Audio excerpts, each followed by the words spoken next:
You guys can't hear me, can you? Now you can hear me. Thank you for the sub there, Waldo, and thank you for the bits.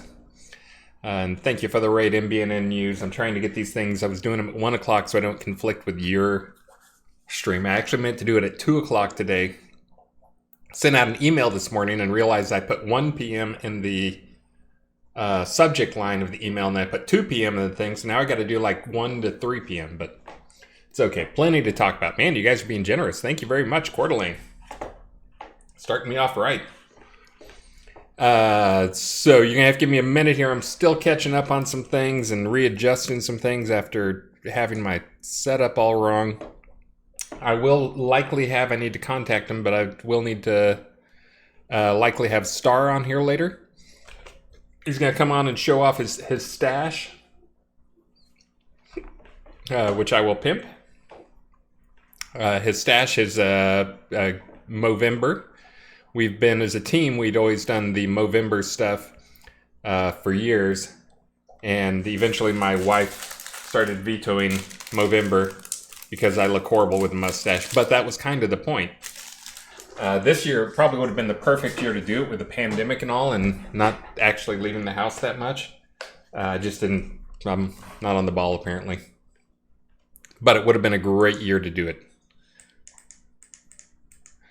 Let's see. But anyways, he'll be coming on to talk about that. And then he also is, today he is there launching his other fun thing, which is a Ghostbusters project, which you guys can hear about. How does that look? Maybe...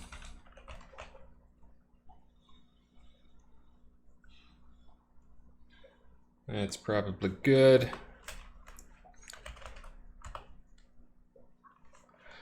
Let's say 120 over there. Try and get my window crop a little better.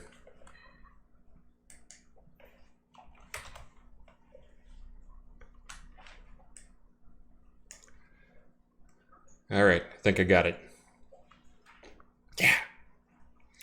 But anyway, so I'll have Star on later. Let me ping him and let him know around 2 is probably best. I've heard that the movie is worthy. Not a bad thing to be kind of tie-in. Okay. Yeah, and actually... I'm trying to think who else on the team worked on it, but a few of us worked on my previous company. One of the projects was Ghostbusters. We did the Ghostbusters Wii version about 8 years ago, 9 years ago maybe. But that was actually a fun one to work on. I think what we learned from that is, well, one, Ghostbusters is kind of a cool franchise, but two, also that Dan Aykroyd is amazing to work with. We had voice actor people. Sadly, I did not get to meet any of the voice actor people, but had the actual Ghostbusters, Bill Murray and Dan Aykroyd doing the voices for it. And there's a bunch of reshoots that need to be done for audio because things changed. And I think Bill Murray didn't even respond to messages because I think it was also like an unpaid reshoot thing, but Dan Aykroyd was like, sure, I'll do it, and so he did a ton of reshoots for us. So Dan Aykroyd, awesome. Let's see here today. Oh, I got one thing I can show you. This will be in, I probably won't sneak it in for this release. I'll probably save it for the next one, but here I can demonstrate it, I think, maybe. Except now I've got things clipped.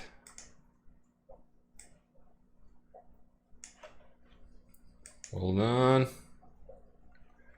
Get that going. So this is now working, where if you have pieces in your inventory, you can just double click them on your inventory.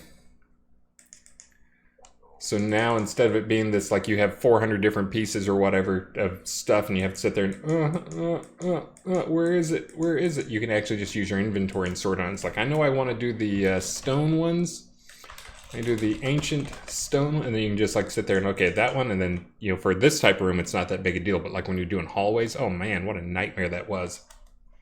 So anyways, this will be live. I probably won't put this in a patch just because it hasn't had any testing, but and I am apparently horrible at reproducing things because I can't even get my feet to sink into the ground. But apparently that's still a thing that's happening. But anyways, that's all done and tested, and we'll be going live. I'll get it on QA here shortly. Awesome, but not intuitive. Agree. There's going to be some more changes that'll come along with that. Yes, there's going to be some more the UI updates. This thing down here, I still need some way to, you need to be able to rotate things, and there's a lot of logic that goes on. You guys can't see what I'm pointing at here. You need to be able to like change the connections, and so there's some other UI changes that need to go along with it. But it may actually be that you just double click on them, and then you can use like control left, right arrow keys or whatever to do the rotation to the different connections. So but we'll see. Forgive me again, I was expecting to be on the stream at 2 and I thought I'd have time for lunch. But I realized I sent out the wrong time in the email. So I am having a bowl of ramen.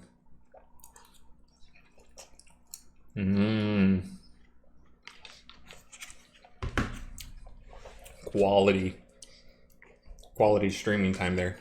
Especially with me being full screen like that. Oh. And these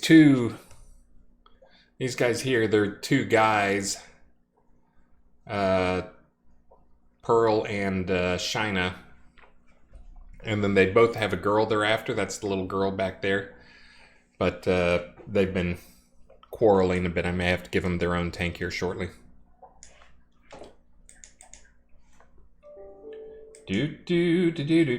So my goal today was just to get through some of the AskADev GetAnAnswer stuff that have been piling up.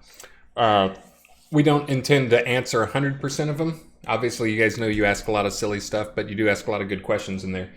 Just want to remind you guys, all of it gets read by us, and we get feedbacks on it, or we get team gives feedback on things. So it's, again, let me just say, that was a great change that we made. In fact, let's see. Looks like 11:20 today, Anpu ask, when will level scaled resource nodes for like Lamex Bazaar or Spindleskog be added? Those scenes have a level selection, but the resource nodes do not scale appropriately. That is now Keith immediately created 2 jars for that for himself, and he's working on that now. So good feedback on that stuff. Let's see. But my plan today is to do a lot of that stuff. I will also be distracted a lot. And also I'll start pimping my Friday stream. I'm pretty sure I'm going to do it. But my plan is Friday to just wake up my usual time, which is ridiculously early, 4 o'clock or so in the morning, and just get on the stream and start working, making a map. I have not figured out what map exactly yet. I've got 3 or 4 different ideas. But there's a lot of scene 2 content that needs to be, or episode 2 content that needs to be done, but I try to leave that stuff to Travis and Keith and Damon to do, just because they've got a much better eye for art, and a lot of that stuff is going to be a lot of art and layout and stuff like that. Keith, of course, has to be involved just because he's kind of the story owner for all that junk. But so I will probably be doing some. I've got several ideas. One, I may do just a plain old scene, a dungeon scene. If I do that, I'm going to do one that is based around the new undead types. There's actually 8 different undead boss types in that new ancient undead category that are all high level. And the plan had always been there's going to be some artifacts that can be created, relics that can be created from that, based on the pieces that drop, where you can combine them different ways. But I may do the scene to handle those guys. The more likely option, though, will be taking the PvP arena that's in Arteris. Again, this is something that many players don't even know about. Hold on, let me get my chat window out of the way. This is something many players don't even know about. there's a PvP arena that is a team play arena where basically, depending, you start off and you get put on the red team or blue team. And then after you have people in there, then it starts up and it keeps score and has a bunch of unique play stuff in there.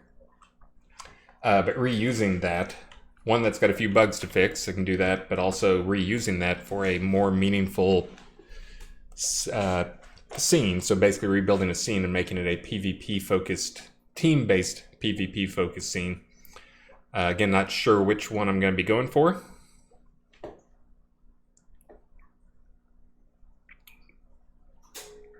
Cowboy Bill, is it still in the wrong place? That may be on my list. That's Vesper, I think, made me a list. Vesper and some of the other guys went and played it a ton and made me a big, long list of things that need to be fixed on. So, my family's printing. Don't they know I'm on TV here?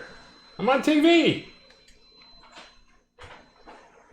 That would be Maxine. Maxine gets, we homeschool, which people think that means you have to spend 8 hours a day or something like that sitting by her, but she is so motivated and so driven on her own that we have several different classwork things that she does. She does Me Academy curriculums. That's the word I was looking for. We have several different curriculums, and she does. We basically just assign her the curriculums, and then she does them completely on her own, rarely needing help. Occasionally, she'll need some help with things. But anyways, I mentioned that because she prints off, they get offline things that she has to do, and so she prints those off occasionally in the printers in my room. Z of Silverdale, I will have to check out the arena, never been to it. Yeah, that's, I could even go stand over there for the PvP, or for the stream today. But anyways, it has some, it's been there forever, like 6 years, 7 years, 5 years, I don't know how long. Basically, as long as Arters has been there, it's been there. And it's got some neat stuff in there, but the cool part is the team play. The part we're missing on PvP stuff is turning that into giving you a reason to PvP is one thing. There's still a few balance issues going on, but those are getting a little tighter, a little better. Yeah, having a reason to go and do it other than just purely for the fun of it, because your gear still takes damage and, you know, it's still significant time sink. And while it is fun, there's still, you know, adventuring is supposed to be fun, but you get rewards for that. PvP is supposed to be fun, but you don't get rewards for that. At one point, I actually drew out a kind of a map of the economy and how I expected things to flow. And at the end of the day, how it ended up looking in the economy is PvPers are the only main sinks in the economy. Like everything in the economy kind of flows into PvPs because they're one of the only things that is, it's the only activity that is all consumption, but no production. So that's something that trying to address with some different rewards for that stuff. It's just really tough when you get to PvP to come up with rewards for PvP that aren't immediately gameable and, you know, farmable. So you got to be really careful on that stuff. So PvP did get rewards when ransoms were rampant. Well, that's one pocket to another type thing. There's some things in the game that are, you know, it comes out of this guy's pocket and goes into that guy's pocket. That's not a sink. That's just a trade. So PvPers are 100% consumption. They, you know, they use consumables to have that extra edge. They, you know, use reagents. They use, you know, arrows. Their gear breaks down. They're all consume and no rewards. So that's one of the things, trying to find some rewards to that type of stuff. Got some ideas though, but yes, what Coswald said, he said it in a much better way than I did. Ransoms are zero sum. So again, one pocket to another pocket. So consume, consume, consume is all PvP is. And just trying to balance some of that stuff out. Not spending too terribly much time. The other option I have, which maybe I'll let you guys, well, if I let you guys vote on stuff, I know most of you are probably not PvPers because we've attracted a non-PvP crowd because PvP has been neglected for so long. But that is something where I'm working on changing, is trying to make PvP a little less neglected. Although at the same time, I'm trying to also add content for PvE stuff while doing the PvP stuff. So one of those might do scenes of the three is doing a New Obsidian Trials style map, which I can go get a better backdrop. It's not called Screk. Oh, did I add something to the end?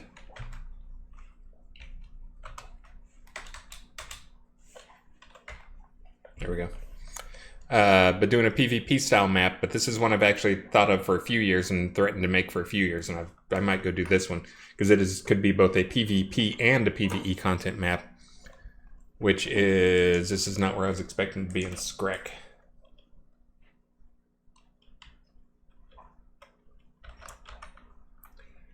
Is Screk not underground?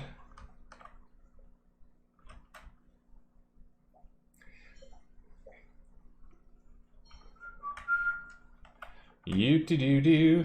Whee!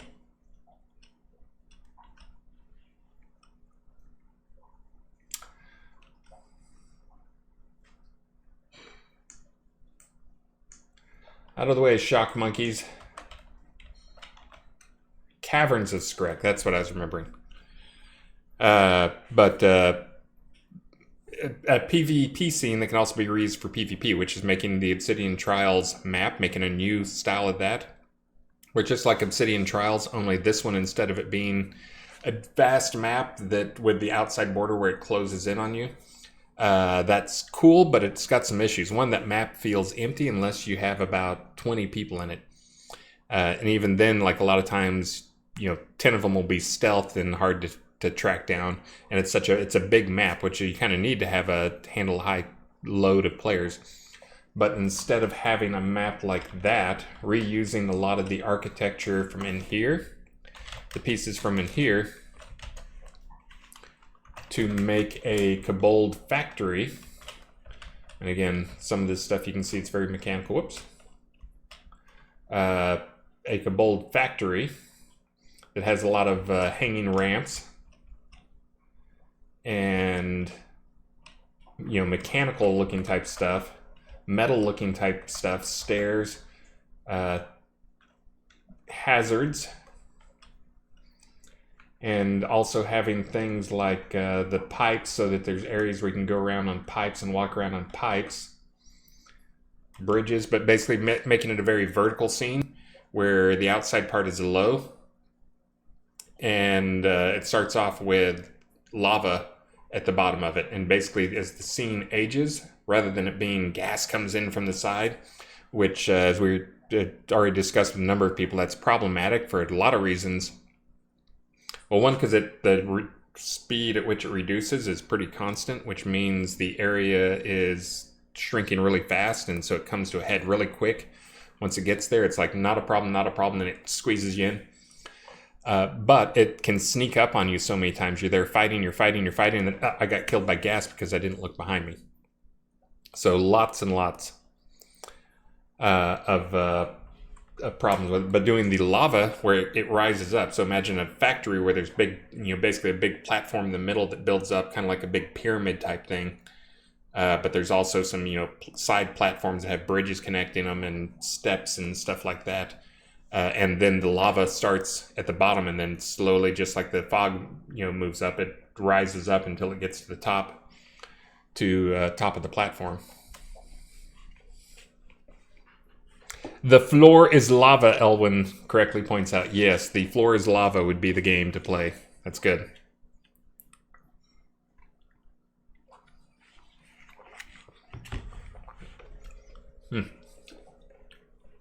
And I'll get to some AskADev questions here. Let me catch up on chat real quick. Let's see.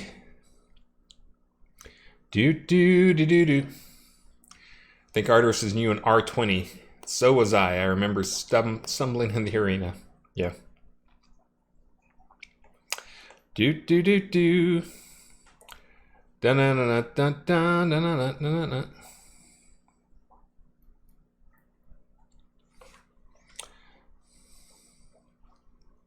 Mad Chef of Xenos, making summons and tames more competitive in PvP could be a good way to increase gold sinks associated with PvP. Oh, I'm not worried about it increasing gold sinks. There are some gold sinks in PvP already. There's quite a few gold sinks in PvP. The problem is there's no gold, there's no output, there's nothing that you gain from it. Other than purely fun. And if you're going to say, well, they shouldn't get rewards because they PvP for fun. Hold on, I got a note coming up. What does that say? Big Hazel and Oh, I know. I saw that. We can move her. Okay, we can move her.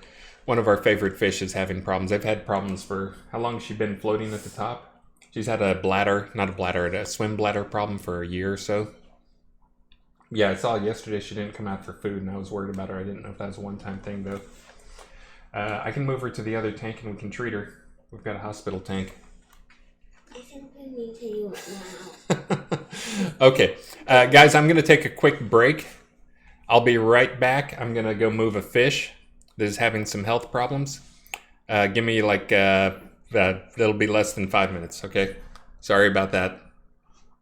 You got to help the little girl's fish. She has a fish tank. She has a 90-gallon fish tank her desk is here, and that's the 90-gallon there, and it's got a bunch of blue Galaris fish in it, which are beautiful fish. Let's see. I'll find a picture.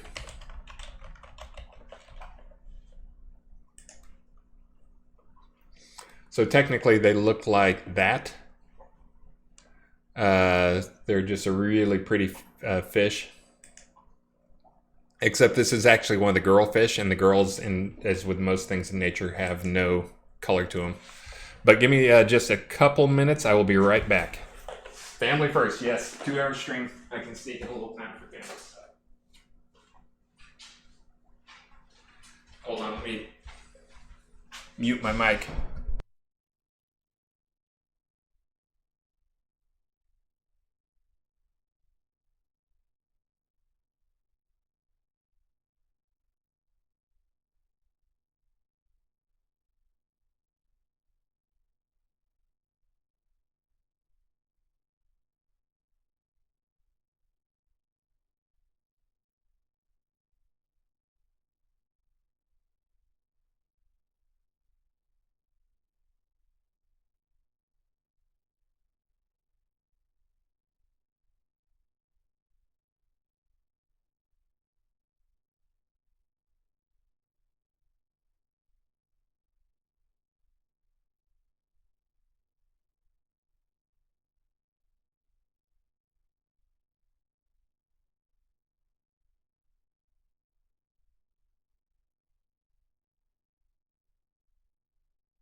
The fish doctor has returned. Yeah, that's one of Maxine's favorite fish. They're killifish, so they like talking to you, and they will just sit at the glass and stare at you and talk to you all day long. But she's had health problems for like a year practically, where she has swim bladder problems. It didn't get better, didn't get worse. We tried treating it briefly without any luck, but she seemed okay because she was a floater rather than a sinker. The sinker ones have trouble more when they have that problem. I don't think it's tough when they get to that point when like she can't keep herself upright, which causes problems. They'll just get weaker and weaker. But I gave her some. You guys can diagnose me on it, but she's in we have 2 hospital tanks. She's in there. She has her comfort fish in there. There's a couple of little fish that I keep in there as comfort fish that are little peaceful, tiny butterfly cichlids. And I gave her just a tiny bit of Epsom salts, which helps if the fish is constipated. It can help with that. And then gave her a full dose of Conoplex, which is conamycin, and Furan 2, which is Fura something, sulfa-based. They're 2 basically antibiotics that work well together. And yes, they're intended to go together. So, Dr. Chris has done what he can for fishy, but it's rare that they'll recover from that. So, we don't lose too many fish around here, though. I forget what I was saying about PvE. Using this stuff here to make a PvP map with the lava rising.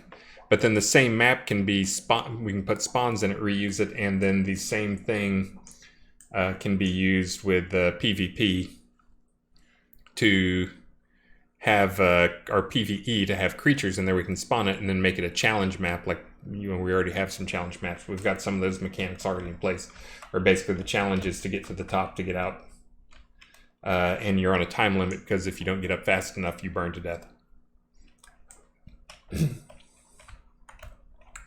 So, but you can imagine if you took this map, made it much higher, and about a quarter the size, maybe this size over here, use some of the same type architecture that's in here now, except build it up taller and taller. And then basically it's a challenge, a fight to get up as the lava rises from the floor. So,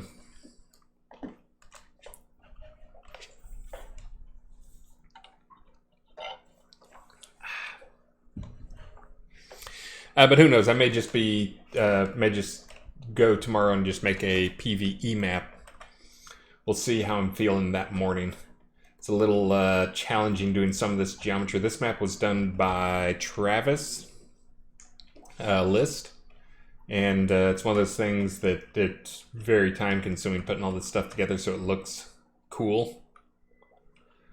You know, these things don't come all together. This is actually a ton of pieces that he's just grabbed the pieces and found ways that they work together and look like they, fit seamlessly in together, even though they really aren't seamless. If I could dig into the geometry, you could see easily that, these are just pieces that he placed just perfectly to fit on things. So, but anyways, having this to start with would be kind of where I'd look for that. But I'll see what I feel like doing that morning, but it'll basically be a day of doing nothing but map creation.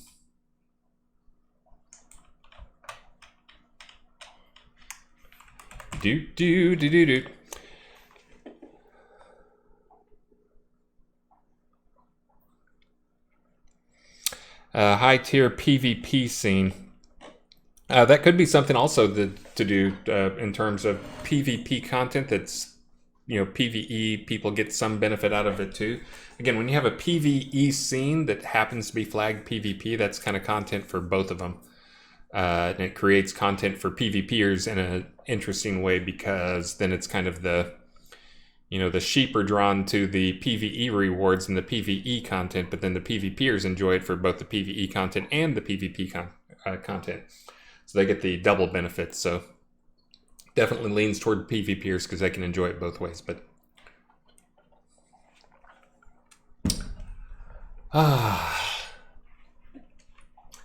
I never got around to contacting Star. Let me contact Star and let him know.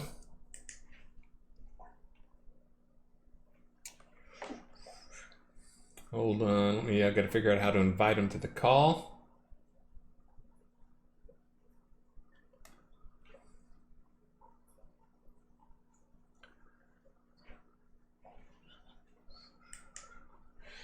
Did I already paste it somewhere? Hold on. That's not it.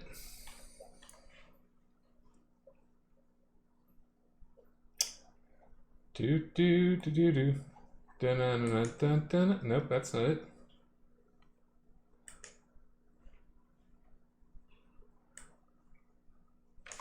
Don't try and join my stream. I won't let you in.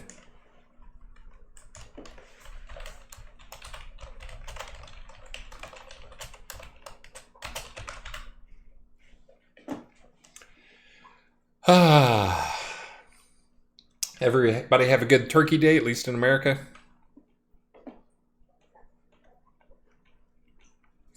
And yeah, Johannes, episode 2. We're going to try to, we've added about half and half. If you've looked at the scenes we've added in the last year or so, but some go to the old world, some are only episode 2. It'll probably be an episode 2 scene. Partially because the creatures, at least as they're set up right now, the ancient undead, I think the guys you're fighting, the drones, are tier 8, and then I think the normal, those ancient undead types are tier 10. There's a tier 12, tier 15, and then the boss types are tier 20. Or yeah, they're boss 20, so they're meant to be encountered by a party of people, high level 100 plus. As a group is kind of what they're targeted at. But we all know how you guys work, and you guys find ways to kill stuff that is well below your expected level. Speaking of which, there's probably going to be a few adjustments coming out. Right now I'm still grappling with Bard stuff and trying to get Bards in balance. They're both unbalanced in PvE and PvP. So that's looking at one of those things. I'll throw out a couple ideas and I will wait for the bards to screen. There's a couple plans going on. The plan had always been that bards are twice as effective as they're supposed to be, because they're supposed to only have that full strength when they have an instrument in place. The plan, though, right now, a couple changes are supposed to be going on. Again, bards were never supposed to be a solo class, and that's if you go around and see them, they do get used in parties, obviously, but they largely, bards' skills get used largely in solo work, too. But making many of the bard stuff either not affect yourself, like Savage Sonata will not affect yourself, it'll affect everybody else in your party. But maybe on yourself it does not affect you, or it only does half effect. That's one thing that we're looking at. And yes, what Vesper said, bards won't scream, quasi-bards will. People who are just using the skills as if they were a magic spell, despite the known, that we've said all along that that's not how they're supposed to work. That's why they have long cast times and all the other stuff. Savage Sonata needs VFX. I did not know that. But anyways, yes, there'll be either that, and then the other one that is being talked about is making, actually there's about 5 things being talked about, but the other likely one to happen is one to make bard instruments into weapons. That's likely to happen. So you basically have to have the bard weapon equipped to get the full effect. And then the last one is looking at if you use offensive spells. This would be kind of like the current thing with heals. And again, this is one of those things probably not a ton of people realize. I think it says it in the description of some of the spells. But if you're a healer and you don't do damage for a long period of time, you become more effective as a healer. Having something like that for the bard, that basically if you don't use aggressive spells for a long time, then you're at full bard power. If you're sitting there mixing in, I'm singing Savage Sonata while I'm doing archery, while I'm commanding, casting nukes and stuff and setting up fire fields.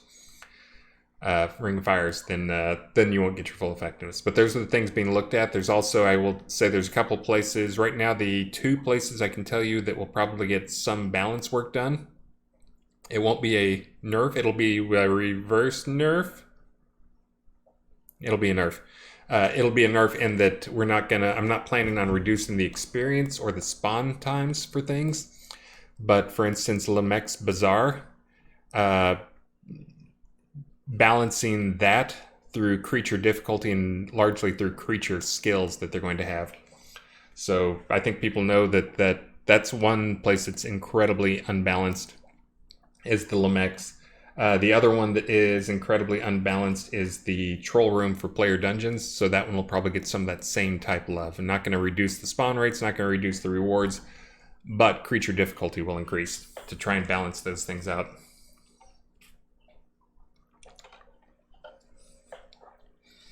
Defected Zephyr. Imagine buff strength based on everyone's instrument volume levels and settings. We had something that was kind of like that, and we actually have it kind of now, which is the Belt of Bacchanal. I named it, but I just named it after the guards. I don't know if it's Bacchanal or Bacchanal. But anyways, the belt where you get drunk and you get stronger. Because for a while people would have that, and I didn't realize they were just turning off their VFX, so there's no downside to getting drunk, because it wouldn't actually do anything to you. It was just free strength. Let's see. Sky Shadow Meadows. Is it possible to fix RAM leaking in Linux? I didn't realize RAM was leaking in Linux. I would need to hear from some other people trying to understand what's going on, because a lot of times, they're shipping the same thing to all Linux people. If all Linux people are seeing it, then yeah, it's probably something going on. The fact that we're not leaking much RAM in the other 2, I'm assuming this means it's bad. And what Elwin said, honestly. But if it is leaking a lot of memory, then on Linux, but not the others, then yeah, there may be something wrong with Linux. If it's only on specific flavors, this is one of the challenges we have with Linux is there's 97 different flavors of Linux. We try to support what we can, and then you combine that with there's multiple different graphics drivers, and you may not even have the same graphics driver. That's our web guy Taz. Like everything he has, like, oh no, I've got the custom version. I build it myself. It's that type of problem that makes it really challenging for us to deal with a lot of stuff on Linux. So let's see. Yeah, 13 to 16 sounds high. On Windows, it does leak. And let's see. Coswald says, I would get greater than 20 gigs on Linux sometimes. I can try and look. I can get the Linux stuff fired up again and try to go look at it. The tools for Unity are kind of crap on Linux. I don't think in the version we have that it may be officially supported. I think it's actually considered experimental. But yeah, I'm surprised I hadn't heard about that. But yeah, I'll have to go look into that. That's one that, again, it's not leaking on Mac or Windows in that manner, at least. 8 gigs can happen. If you're zoning around, you can probably get up to 10 gigs, but it's definitely not getting up. I haven't seen any up to 16 gigs unless I'm doing something debugging like on it. So that sounds like it may actually be a Linux leak, which is, again, tons of fun. But usually on those things, unless it's something where there's an exception going on, exceptions can cause leaks. And a lot of these things, when we talk about leaks, it's one of those things, if you report it as a leak, the programmers in the group will immediately jump in and try to correct you, explain what you mean by leak, because really a lot of times what it is a memory sink, where there's some list in memory that's growing eternally and it's not leaking. So again, everything's garbage collected, so we generally don't have leaks, but it's probably a memory sink being caused by something. My best guess is usually that it's an exception that happens on one but not the other.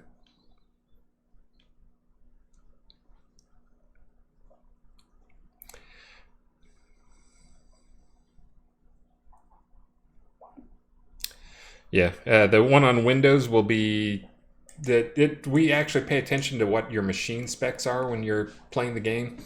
So we don't, low machine memories will get their memory clean. They'll get garbage collected more often. We'll keep less stuff in memory and we'll swap stuff out. And then we also use some paging in memories for texture stuff. So we may actually use lower res textures on it. A lot of that stuff doesn't exist in the Linux version of it though. So they don't get as much of that stuff. So it could just be that it is this, everything's behaving the same, but Windows, the Unity Windows does a better job of it. We have gone and profiled it. I have gone and profiled it a number of times, where I've gone and done kind of the test I will usually do on that type of stuff is go into Unity and go into the game and pick like 2 maps, go back and forth between those maps like 3 or 4 times, then go and take a memory snapshot and see what allocations are out there. Then going back and forth between those maps a couple more times, take another snapshot, see what's changed. So that memory footprint does grow slowly, but it grows in stuff in Unity that Unity does not expose. I had reported that years ago, and it just feels like they're in denial about some of that stuff because they have their own tools. They have their memory maps. You can see like, here's all the allocations. Well, I can go and look at that and see that the memory officially allocated in the memory tool, what's reported by the memory tool in Unity, it doesn't grow. But if you go out to like the Windows Task Manager or something, it's like it got bigger. So they've got some leaks in there. Now, some of that can just be due to how memory gets paged and loaded and unloaded, and you get some memory fragmentation type stuff going on that can bloat that up. But that should cap out a little while. That's usually why going back and forth between the same map, like I said, 3 or 4 times before I even start the process, hopefully that gets rid of most of that fragmentation growth. So they definitely have some allocation growth that, again, is not exposed to us as the end user. Again, if you guys haven't heard me rant on Unity stuff, I love Unity and I hate Unity. In fact, I'm wearing a Unity shirt right now. Oh, Unite Austin. Used to be really tight with those guys. They have made one super huge glaring mistake where Unreal is vastly better, and it's purely a self-inflicted wound that they could fix in no time, which is they need to open their code up. They instead have tried to monetize on their code. They will expose their code if you want to get a code license from Unity. Last time I checked, it was $50,000 a year. You're not allowed to modify that. That's just so you can have access to see the code, so you can debug their code. So that $50,000, all it buys you is the ability to debug for bugs in their code. But then they won't even integrate that stuff back in unless you pay some more. You can put it in the normal queue. So again, to me, that is what I've always referred to it as is, they're monetizing on their own incompetence by not giving us the source code and instead charging us to track down our own bugs. So that's one that, like for the Unity stuff, again, for Windows, the memory grows some as well. And we can see that it's not in anything we're allocating. We can just see that it's in Unity's guts somewhere. Who knows whether it's sound buffers or render queue, saving off lists or caching stuff. But the behavior is definitely a black box to us. The part that we can see outside the black box is we know it's not growing in a meaningful way. But then you get into the black box, who knows what's going on, and we can't see it because they don't expose their source code. So again, I have a love-hate relationship with Unity, and they could fix it if they would just change that one thing. Stop selling your source code. Do what Unreal did, and give your source code out so we can start helping fixing the problems. And it would not be a big problem as well if they would actually fix problems in their own engine. But instead, what they want to do is if you report problems, they will say, can you submit a small repro project that's as small as possible to repro it? And it's like, no, we can't reproduce it in anything bigger, smaller than our entire game. This is not something we're going to be able to reproduce, most likely. And they won't even look at that type of stuff unless you want to pay them. And then they will charge you to look at the stuff to fix your problems, but it's always their problem. So. And we have done that in the past, just not recently. Because we are bitter and tired of it, and we want them to fix their model, and all they have to do is open up their source code to people. Same way Unreal did. Hold on, I'm going to lean down and eat some food.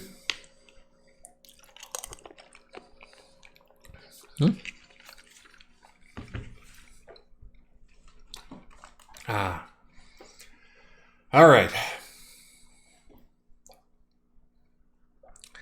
Let's see. I'm going back up here, looking for things.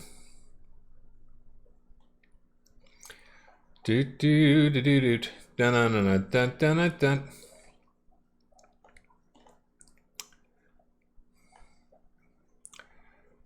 Frenzy default target. Hey, thank you very much for Ty Payton for the follow, and thank you very much. Oh, I missed it. Sean Paxler, thank you for the resub, and also Christ Pallid. I think 22 must be the new number. If you're an awesome follower of the project and you've resubbed every month, I'm guessing it's 22 is the number now. Which means I started streaming about 22 months ago, which I think that's probably about right. About February of last year is when I started streaming stuff in a big way and trying to get on here and do things more often. But let me see. I don't think I've got any big questions here, but I'm going to go start doing some of the AskADev stuff unless anything else critical comes up. And as for the Linux memory leak, sorry, we can look into it. Our best chances are going to be to take a look at the Windows memory leak. If you can look at your own log file and see if there's like an exception that you're throwing that may be causing it, because exceptions will cause memory spikes, they will cause memory leaks, cause some performance stuff.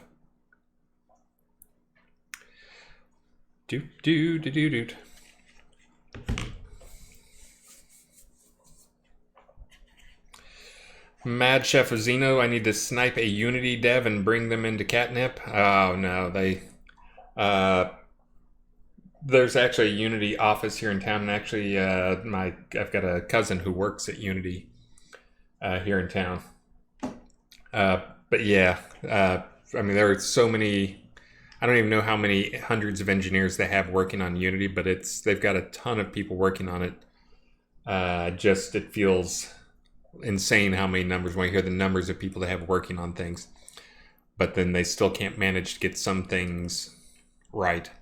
But again, they're trying to do something really challenging, and they've got a bunch of things they're trying to support. You know, it's has always tried to be like a platform agnostic, target everything, build for everything engine, and there's just a lot of stuff in there. But if I got a guy on the project, unless he, had some secret password login stuff, he wouldn't be able to figure out some of this stuff too, because he wouldn't have access to the source code, because that's what we really need over time, is access to the source code. Let's see. Upa the Veil, yes, after you load into the game, but that debug bar can reduce performance itself. Yes, the debug bar at top, that's actually done. And if you're wondering what that is about, that is that bar up there. This is done using the immediate mode GUI. This is like the old style UI for Unity. This is what Lua used to be using, is this style GUI, and it actually does reduce performance measurably, if not noticeably, just having that thing up there. It's a crazy number of Alex in addition to poor performance. That's why I started rewriting all of the Lua UI, which actually all I did was write it just enough so Devil Cult jumped up and said, I'm gonna do it the right way and I'm gonna go do all of it, and did all of it. That was part of the reason for that, is get it off of this bad UI system. So again, this is the really old UI system. We are still on using our own system in GUI. It's not our own system, it's an old system, but this is before Unity had a stable UI system. They now do have a stable UI system, which is what we're using for the Lua stuff. But most of the UI in the game is not in that. And it can become difficult getting it onto that because it's tough to mix things.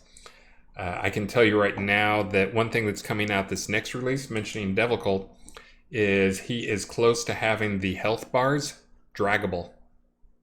That may be your Christmas present from him.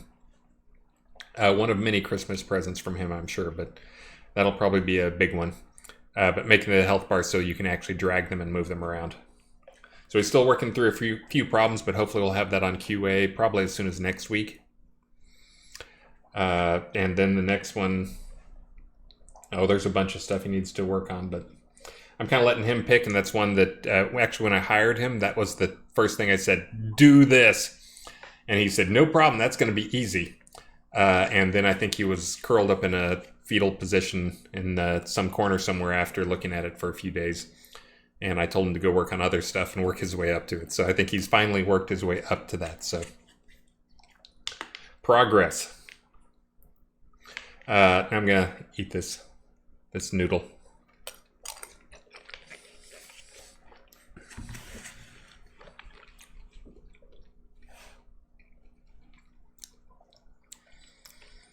Tomcat DE, you can turn off those numbers. Those are actually one that showed up as a big performance issue, and I actually took a pass at fixing those. Those shouldn't be doing any allocations. I'm sure they're doing a little performance. They're a little bit of performance stuff and update time stuff, but they're not actually that bad, because at one point I went and tracked, I think I watched a PvP event where it was about 15 people chasing down 15 other people. It was maybe one of the events Catherine Rose ran about a year ago or so. And but people were complaining of bad performance. And I was like, I watched from up here and I saw all the VFX, all the stuff. I didn't have any bad performance. And then when I got down close and started profiling, it's like, oh yeah, those numbers flying off were causing a problem. And at that point, I went and rewrote a bunch of that stuff. So I don't think those are that bad.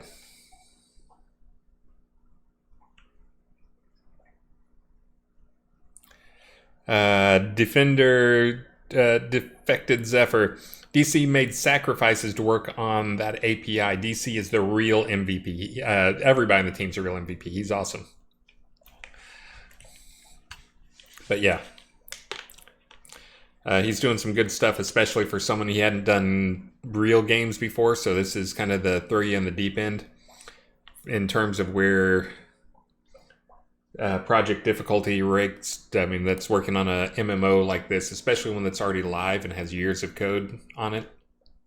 It is among the more challenging stuff. You're talking hundreds of thousands of lines of code and tons of different, multi-threaded things going across, and just an insane amount of stuff to learn. And then also now you got to mix in, by the way, server. And then if you're thinking like, you got to learn the server, that's two things of code. No, there's like tons of servers. There's all sorts of stuff out there. So there's a million different things that can go wrong. And then, as we've already mentioned, then you pile on Linux and Mac OS X as well to support that. And then, and we support Lua, and we support all these other crazy things, ABC files and all the other stuff. So it's big. So he's been doing a great job.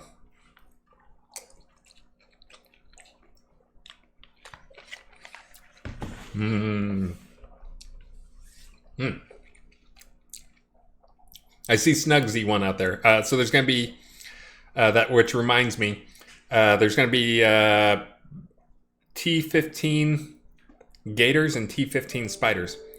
Now, as I had not realized, I've not put enough metrics in to catch problems with pets, but I've had a number of people report to me all the details on pet stuff as I get ready to add those guys in.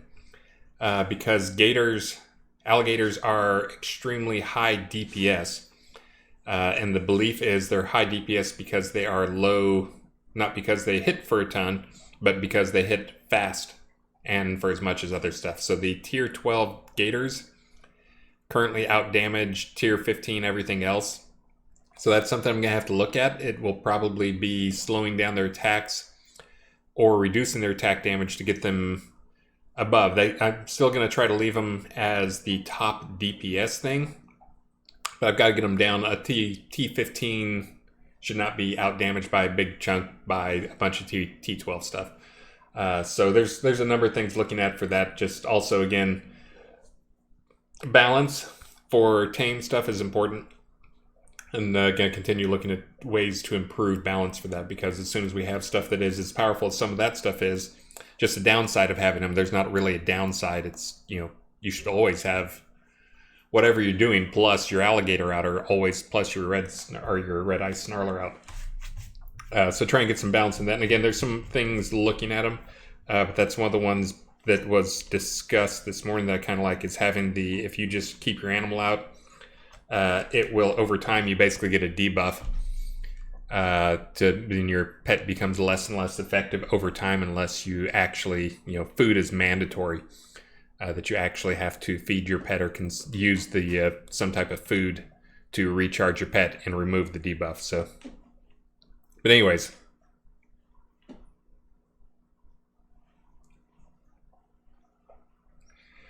Haven't got through many Ask a Dev questions yet. Let me get on to those.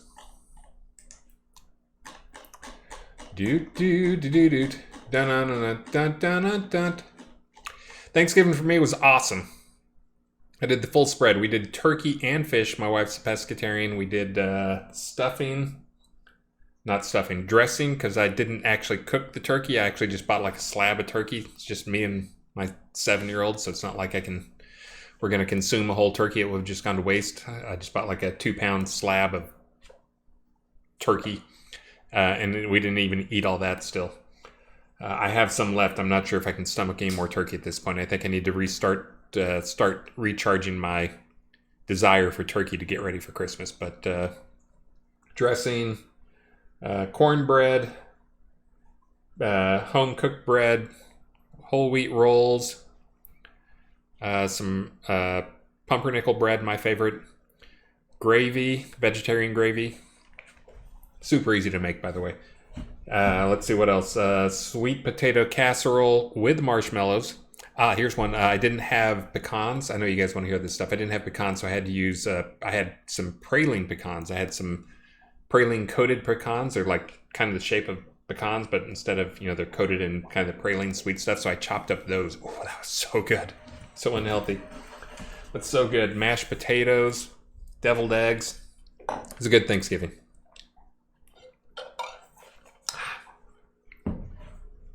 Cowboy Bill, we have tried a tofurkey. The wife does not like them.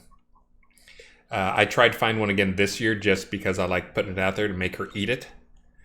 I consider that type of stuff my revenge for her being a pescatarian and making me eat very little normal meat stuff. So every now and then I get to make her eat tofu stuff, and she feels obliged to eat it if I put out a tofurkey. So, but no, I could not find a tofurkey to punish her with. On to some questions. Let's see. Third in Redwald, can we be able to set up a PvP ambush on the Overland map to pull passing PvP players into an instance to fight? Real bandits. This is one of the ones we've talked about, and we actually have most of the tech there because we've already got like the bandits and the other stuff that can pull you in that when they encounter you. The only question we had was, like, how do we want to make it so you can trigger? Because obviously you don't want to always trigger PvP. But that is one of those things. Maybe we let you hit Z and you go into combat mode when you're out in the open area. And if you're in combat mode as a PvPer and you encounter them, then it sucks them into a scene. The other problem is then it becomes, some griefing type stuff too. Is we're going to have to figure out some way to give them like a buff. So if they get pulled in and they escape, that they can't be pulled in again for another 5 minutes. It is one of those things too that there's this like fine balance of you want to make PvP, you want to get PvP into the game, you want to make it so there's ways to engage people that way. But you've got to be careful if you start introducing mechanics that can reduce the fun for PvPers. And when you start having things that feel kind of griefy, then you're hurting the PvP people more than you're helping them, because you're giving them another way to PvP, but it feels kind of can be kind of a trolly PvP mechanism, and therefore can reduce the fun, which will result in fewer people being PvP. It's a lot of P's. So that's one thing we've considered. It's not that tough. Again, you've already seen we've got like the tech for the bandit stuff. We just have to give players a way that they can trigger that same grab you and suck you into an encounter thing and set up a scene for you to be in. It'd have to be a couple different scenes we can pick based on your terrain type that you're in, what it would be. But third in Redwald, new PvP overland encounter, merchant caravan to attack with good loot, food for the bandits. getting it is one thing, getting away is another. Yeah, I thought we still had a way. There was a merchant that would show up in some of the camps. It's one of those things I know we had at some point. I just don't know what the status of that is. But you're talking about like actually going in and raiding, more of a like raid type encounter where you go in and try and steal stuff and get out.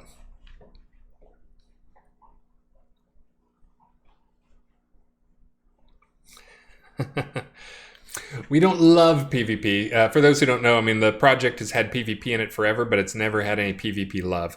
And it's the Field of Dreams problem of, if we build it, they will come, is kind of the hope. Well, we've never really built it. We've never actually gotten it to a point of it being fun and balanced. So there's nobody PvPing, but because it wasn't fun and rewarding. We're trying to fix some of that. So again, it's one more option for ways for people to play things. And as I mentioned earlier, most PvP content we do provides additional PvE content as well. So we have pretty pain-free PvP, so it shouldn't be that big of a deal. And I see Tomcat say, I get killed 6 out of 7 times. I get killed 10 out of 10 times, so I hear you. But that's also a lot of times because I reset my character on practically a weekly basis. I did have somebody, I'm trying to remember who it is. He's going to be mad if I don't remember who it is. It may have been Defected Zephyr, but somebody came and gave me good equipment for PvPing while I was standing in Castle Atos. I think that was Defected Zephyr. I may be wrong, though. You can take credit for it. Oh, yes, and define pain-free to a satellite internet user. Yeah. Yeah, those 500, 600 millisecond ping times are no fun. Nope, wasn't you? Okay, well, you can take credit for it. I forget who it actually was. All right, let me get through a few more questions here. And I haven't done any raffling or anything. We're more than an hour into this. So let me get that done.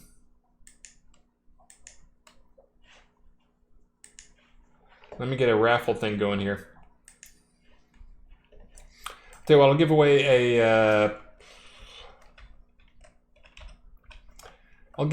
how about a Kobold, I think that's the Kobold Town house. I forget, I'm not 100% sure, but that may be it. We'll give away, let me just pull it up and look.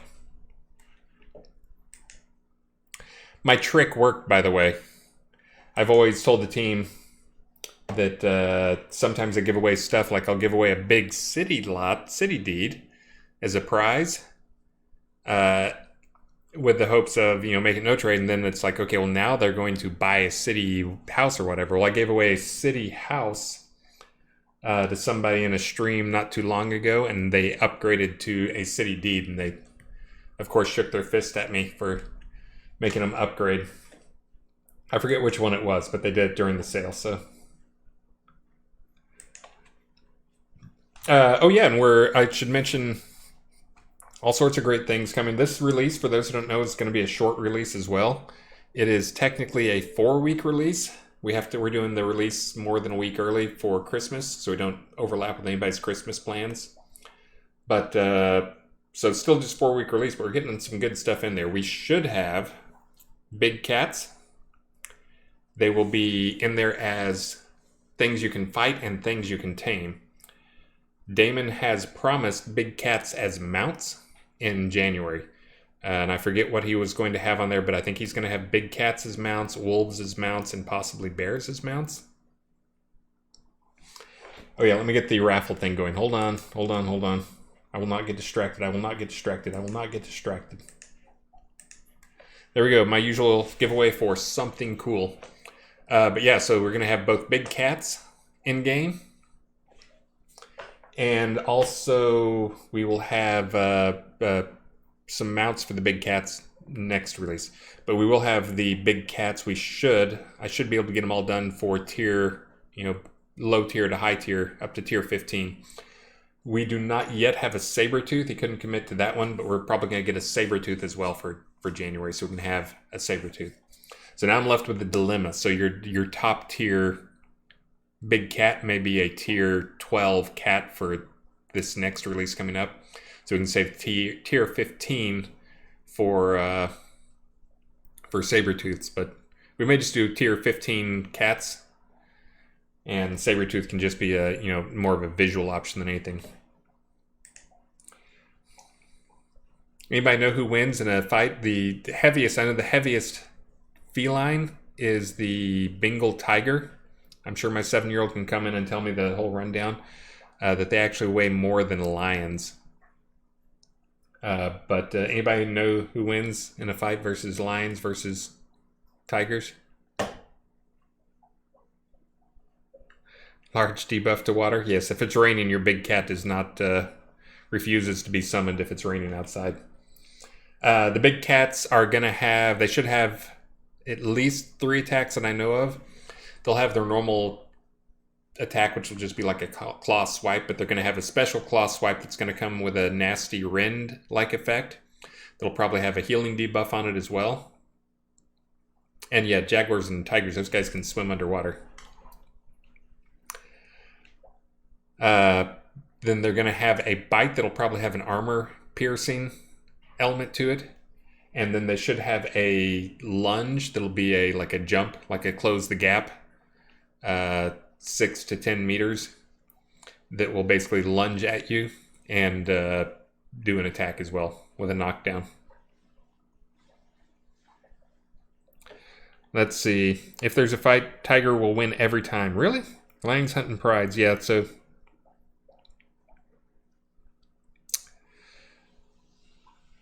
Yeah, as I understand it, the lions, the way they fight is, it's basically the girls do the hunting and the boys do the I protect the terrain and keep all the other boys out. But yeah, tigers, I still remember the time, and again, I know you guys don't care, but I'm giving you a long stream today, so I'm going to tell my stories. And Star's hasn't replied to me yet, so hopefully he'll get on here shortly. But the story I remember is the hunter in, I think it was in Russia or Ukraine, but somewhere in Asia anyways, where he shot a tiger. He'd driven out and he shot a tiger 22 miles from his house. He shot it and wounded it. Tiger got away. Guy went home. The tiger tracked him for 22 miles, broke into his house, knocked down the front door, and killed him in his own house. That is when I decided you should never mess with a tiger. Yes, I agree.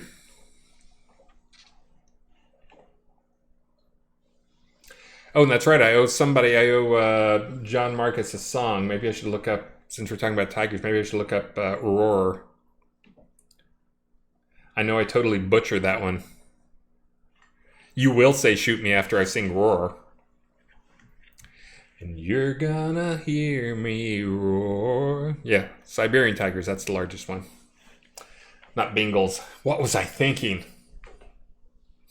And it probably was Siberia where the guy got shot. But anyways, we're going to do the raffle for the Kobold 3-story open deck townhome. That guy right there. I'll tell you what, since I waited a full hour to do this thing, I will give away a...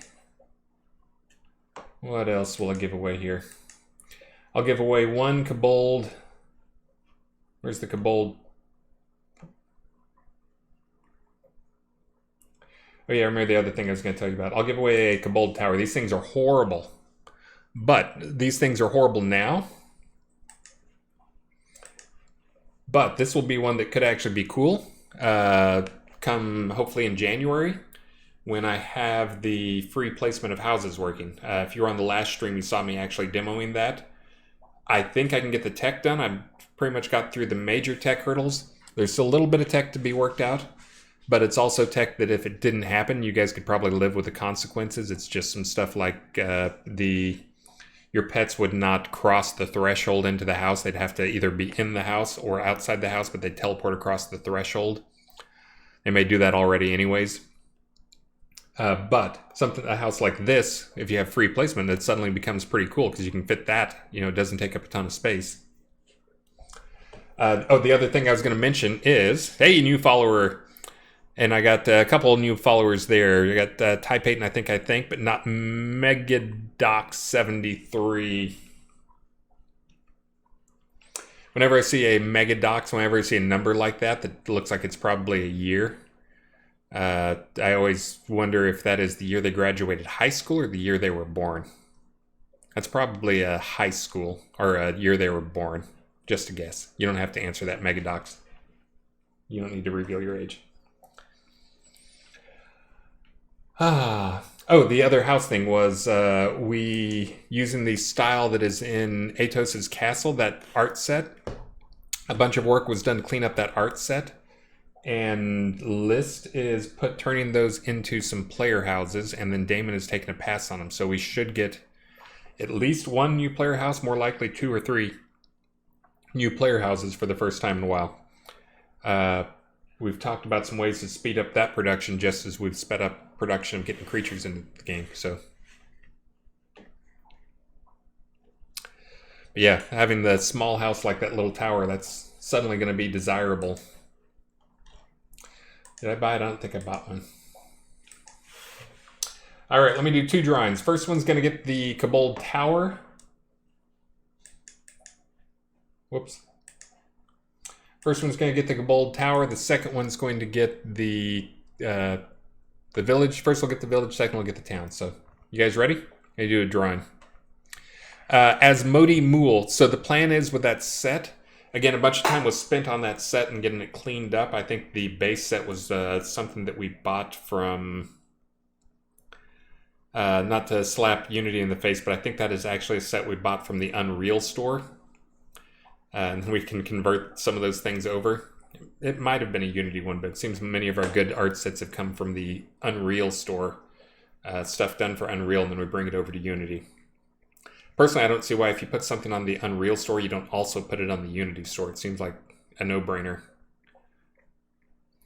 But anyways, but yeah, so there's going to be a number of houses made with that. There'll be at least a village, possibly 2 village houses, a town, a city, and there may actually be a keep-sized one of that one. So we'll see how those go. Right now, again, some of the challenges with using a preset art set like that, it's tough to get the interior spaces working right.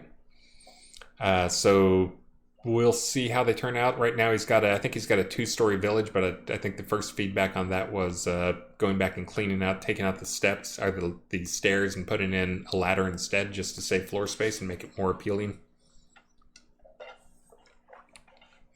Keep and castle house ships kinda suck.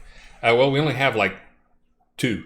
So yeah, having some good choices. And when I say keep, that doesn't necessarily mean it's going to fill up the entire keep size like Lord of the Isle. That just means that it's probably going to be bigger. There'll be one that's going to be a city that'll fill up a good chunk of the city one. Then there's going to be a keep one that may be just a little too big for a city, but not completely fill up the keep one.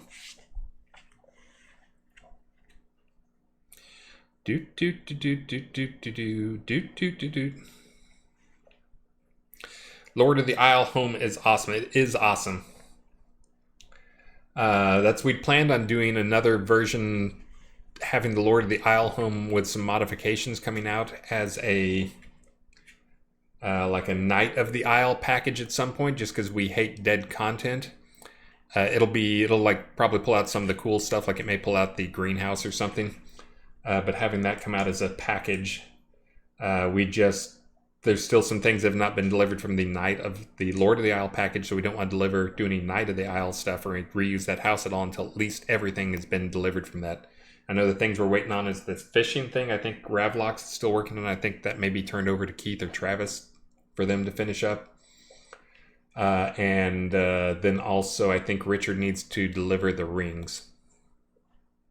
But then, and the other thing is one that I don't even know what we're going to do for it. Maybe I'll send out some TGI Friday gift certificates or something. There's supposed to be a dinner, but obviously we're not going to do a dinner during a pandemic.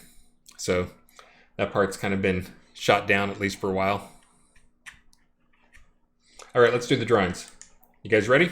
Everybody's raffled up. You're all raffled. Here we go. First one is for the village.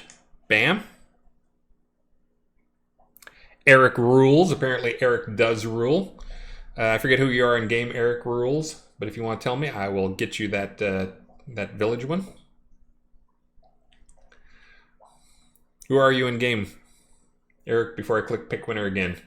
Wormspan. Okay, I knew it was somebody I knew. I just didn't know. I don't remember all the connections. The brain is old. I know many of you sympathize with me. This one is for the town. You guys ready? Town. Hey, Tomcat. You may leak memory on your Linux build, but you're going to have a fabulous house.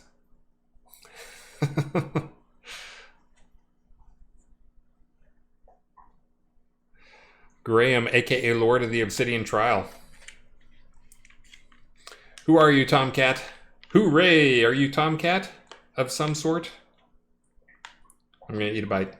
Seamus Spear Shaker. Another name I know, but never make the connection.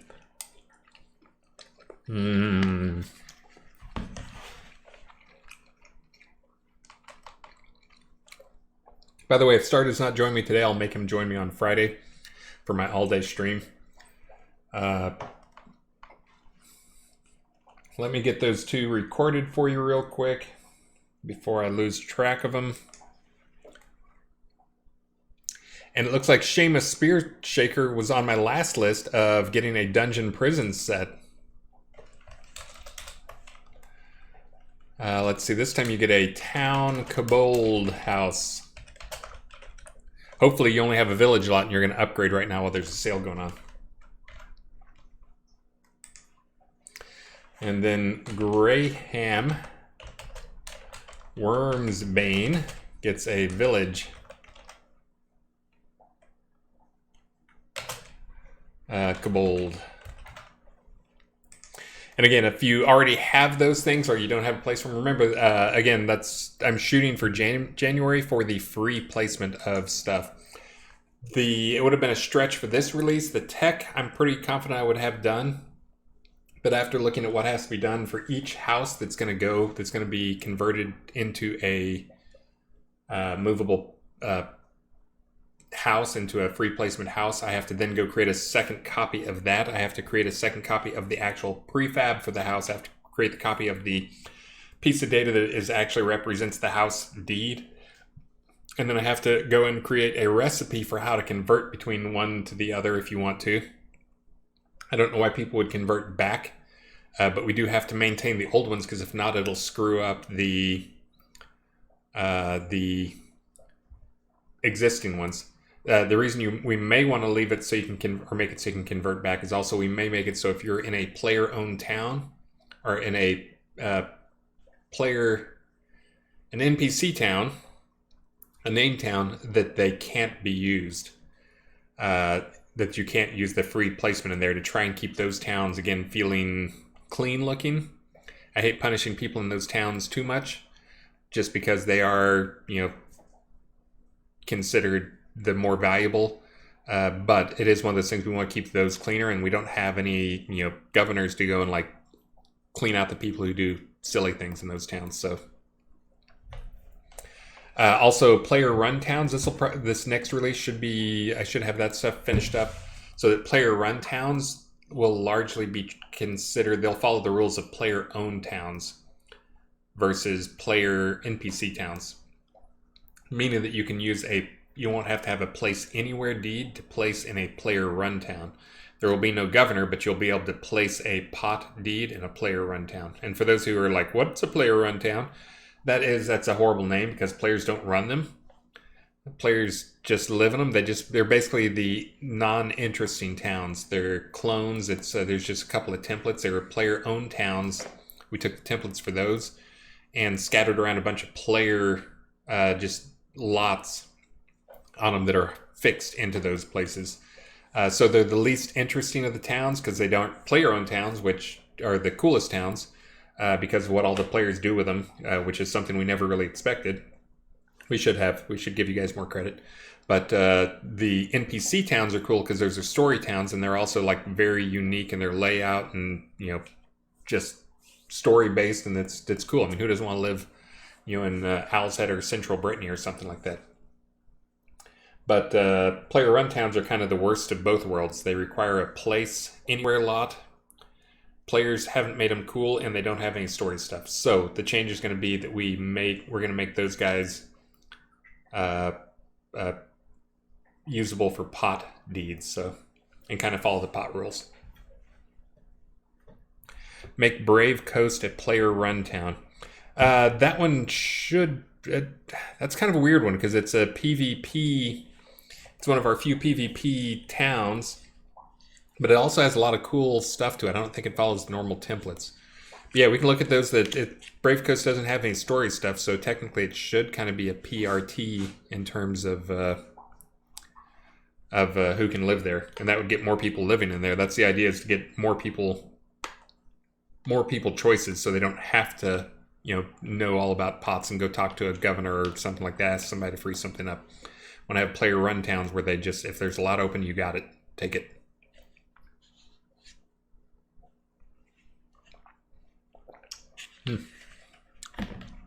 Yes, I'm still eating my cold ramen. And so many pot lots, or so many water lots in Brave Coast. Yeah, it doesn't surprise me. It's a bunch of islands. It's kind of cool map. Yeah, it totally should be a player-run town since it has no story on it. All right, let's see. Bridge Troll asks, what size lot does a double-sized gust ball require? I have no earthly idea. That feels like those gust ball fields, it feels like those should be made into pot decos. Are they not pot decos? You guys would probably know.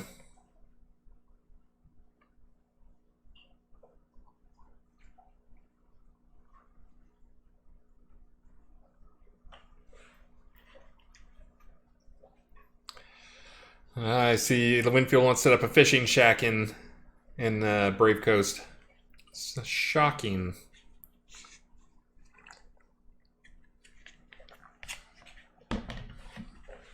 All right, sounds like there are pot decos.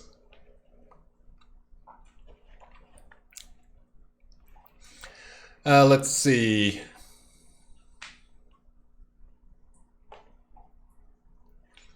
Crossfire Bug's Eye. Can you add mimic statues that come to life and attack us, then mix up the spawns randomly in dungeons so we don't know which is a mimic and which is a statue? I still need to look into why those guys are taking 10 seconds to spawn. Bug Queen Alley-oop found a spot for me, which I have stored away in a Jira so I can go in the editor and debug what's going on with them.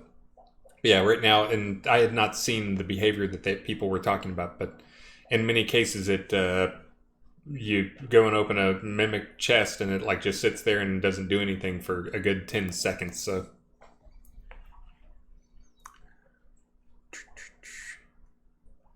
any updates on falling from the sky when exiting Castle Atos, the overland map? You fall from the sky. I thought that had been fixed. I will get with Sanyo and make sure that gets fixed, though, if it is not already fixed. Again, that's one of those things. Sorry, that's something that devs frequently miss because we cheat too much. Way too much. Yeah, he may have a change list already for that. So let me go see what change lists he had for it, and I can see if it's not integrated already. I will get it integrated right now. Let's see.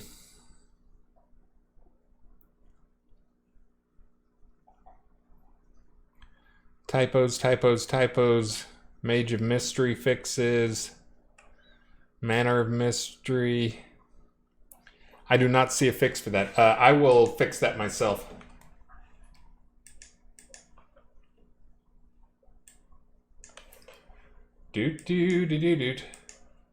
That should just be the respawn point outside of it is not set. Actually, I've already given you guys a crappy enough stream. Let me just tell Sanyo. I've been told years.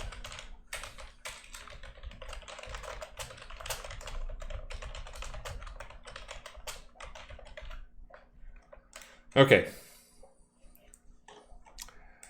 All right, let me see if I can get through some back to our Ask a Dev question stuff.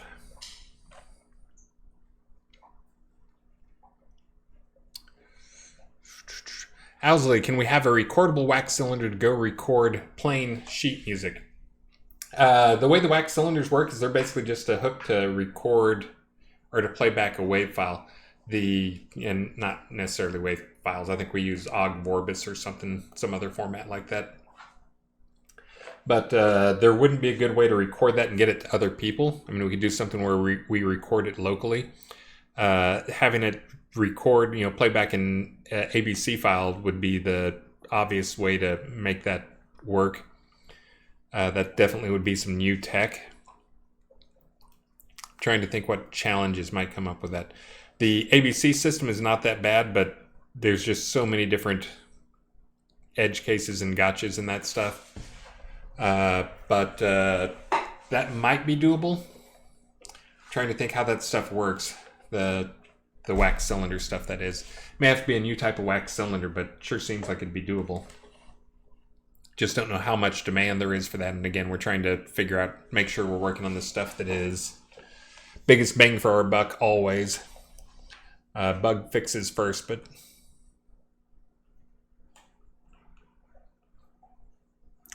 oh, and actually I see Keith actually commented that there's a bug that's a Justin bug. Well, that needs to get on me, related to hexes on the overworld. All right, well, that looks like what I'm going to have to deal with because Justin is still dealing with family stuff, so that is not the right person to assign that to. So I will deal with the Casserole Atos bug. Hold on. Moving that over to me before I forget. Fall from Sky Castle Atos. All right.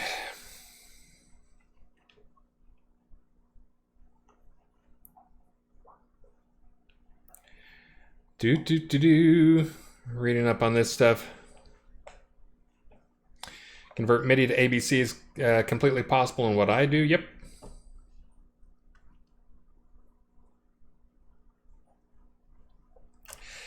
Yeah, and Jay Nord, again, it's not that the ABC thing is going to be, it's not impossible. It's just, I was trying to estimate how much work it is, because we basically have to come up with a whole new thing, because to do the ABC file, then we have to serialize that data. ABC files are not stored on the, most of the time people play ABC files from local data, so we have to basically create a different type of wax cylinder that has a data store in it that is the whole ABC file, and then come up with a system to play that back and behave the same.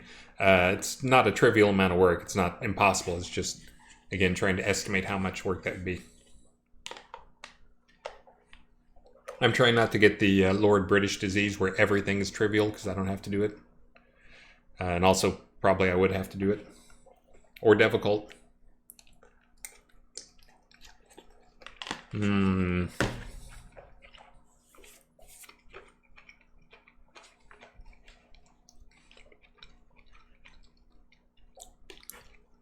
Mad Chef of Xenos, you got one. It's the portable music player, the portable ether radio.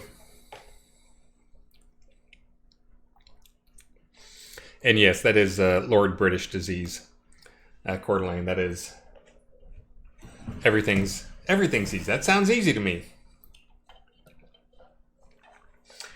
It's also been fun, though. Of course, I say that about Richard, but like Devil Cult came on the project, and as already said like 10 times on stream, Devil Cult is awesome.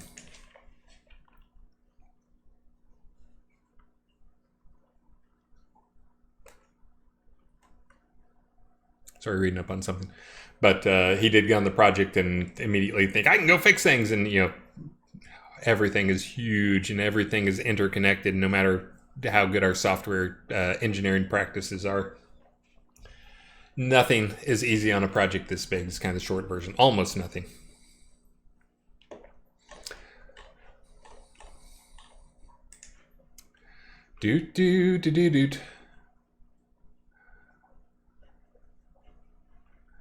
Sorgan Toxol.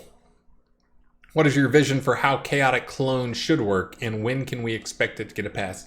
So it was supposed to be there as a distraction. The only thing I know that's really wrong with it right now is that some bug crept up along the way that when you do a chaotic clone, it's summoned with like all the instruments in its hand, not instruments, but tools in its hands. So I've got a bug on that, and that's one I think it's been lingering for a while and passed around a number of times, and I just need to go try and fix that to make that.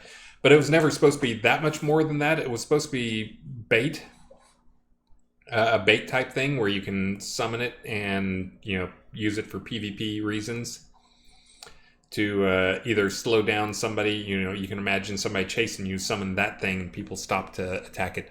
But yeah, I think there's a few things that could improve with it, which is one, just it should have more than one hit point, because as it is, it's so quick. Like you cast it, and the other guy dispels it with a single shot. As he's running up to it, and it doesn't slow him down at all. So even if it fools him visually, unless it has a little bit of health, it's it's going to be immediate recognition of it died, and that clearly wasn't him. So I wasn't seeing it doing too much more. It's not supposed to be a true clone of you. It would be cool if it did something where it mimicked the animations you were doing. But then that gets into, there's a lot of complex stuff when I've looked at doing that, because that's why I wanted it to do originally. Because like if you're moving, like you're obviously playing a bunch of animations, so then you start talking about like we're going to play the animations you're playing, but very specifically, otherwise like you run and it runs in place, or does it move? If it moves, then how do you, now you just have a clone following you around as it runs around. So again, to play some animations. But yeah, having it do something would be cool. It's just, really it was just supposed to be a distraction type thing. And so yeah, so probably the two things that need to happen to it is one, give it some more health. I mean, we could even give it as much health as the player has, or, at least a couple hundred health so it'll survive a hit or two. And then two, get the tools out of its hands so it is more convincing.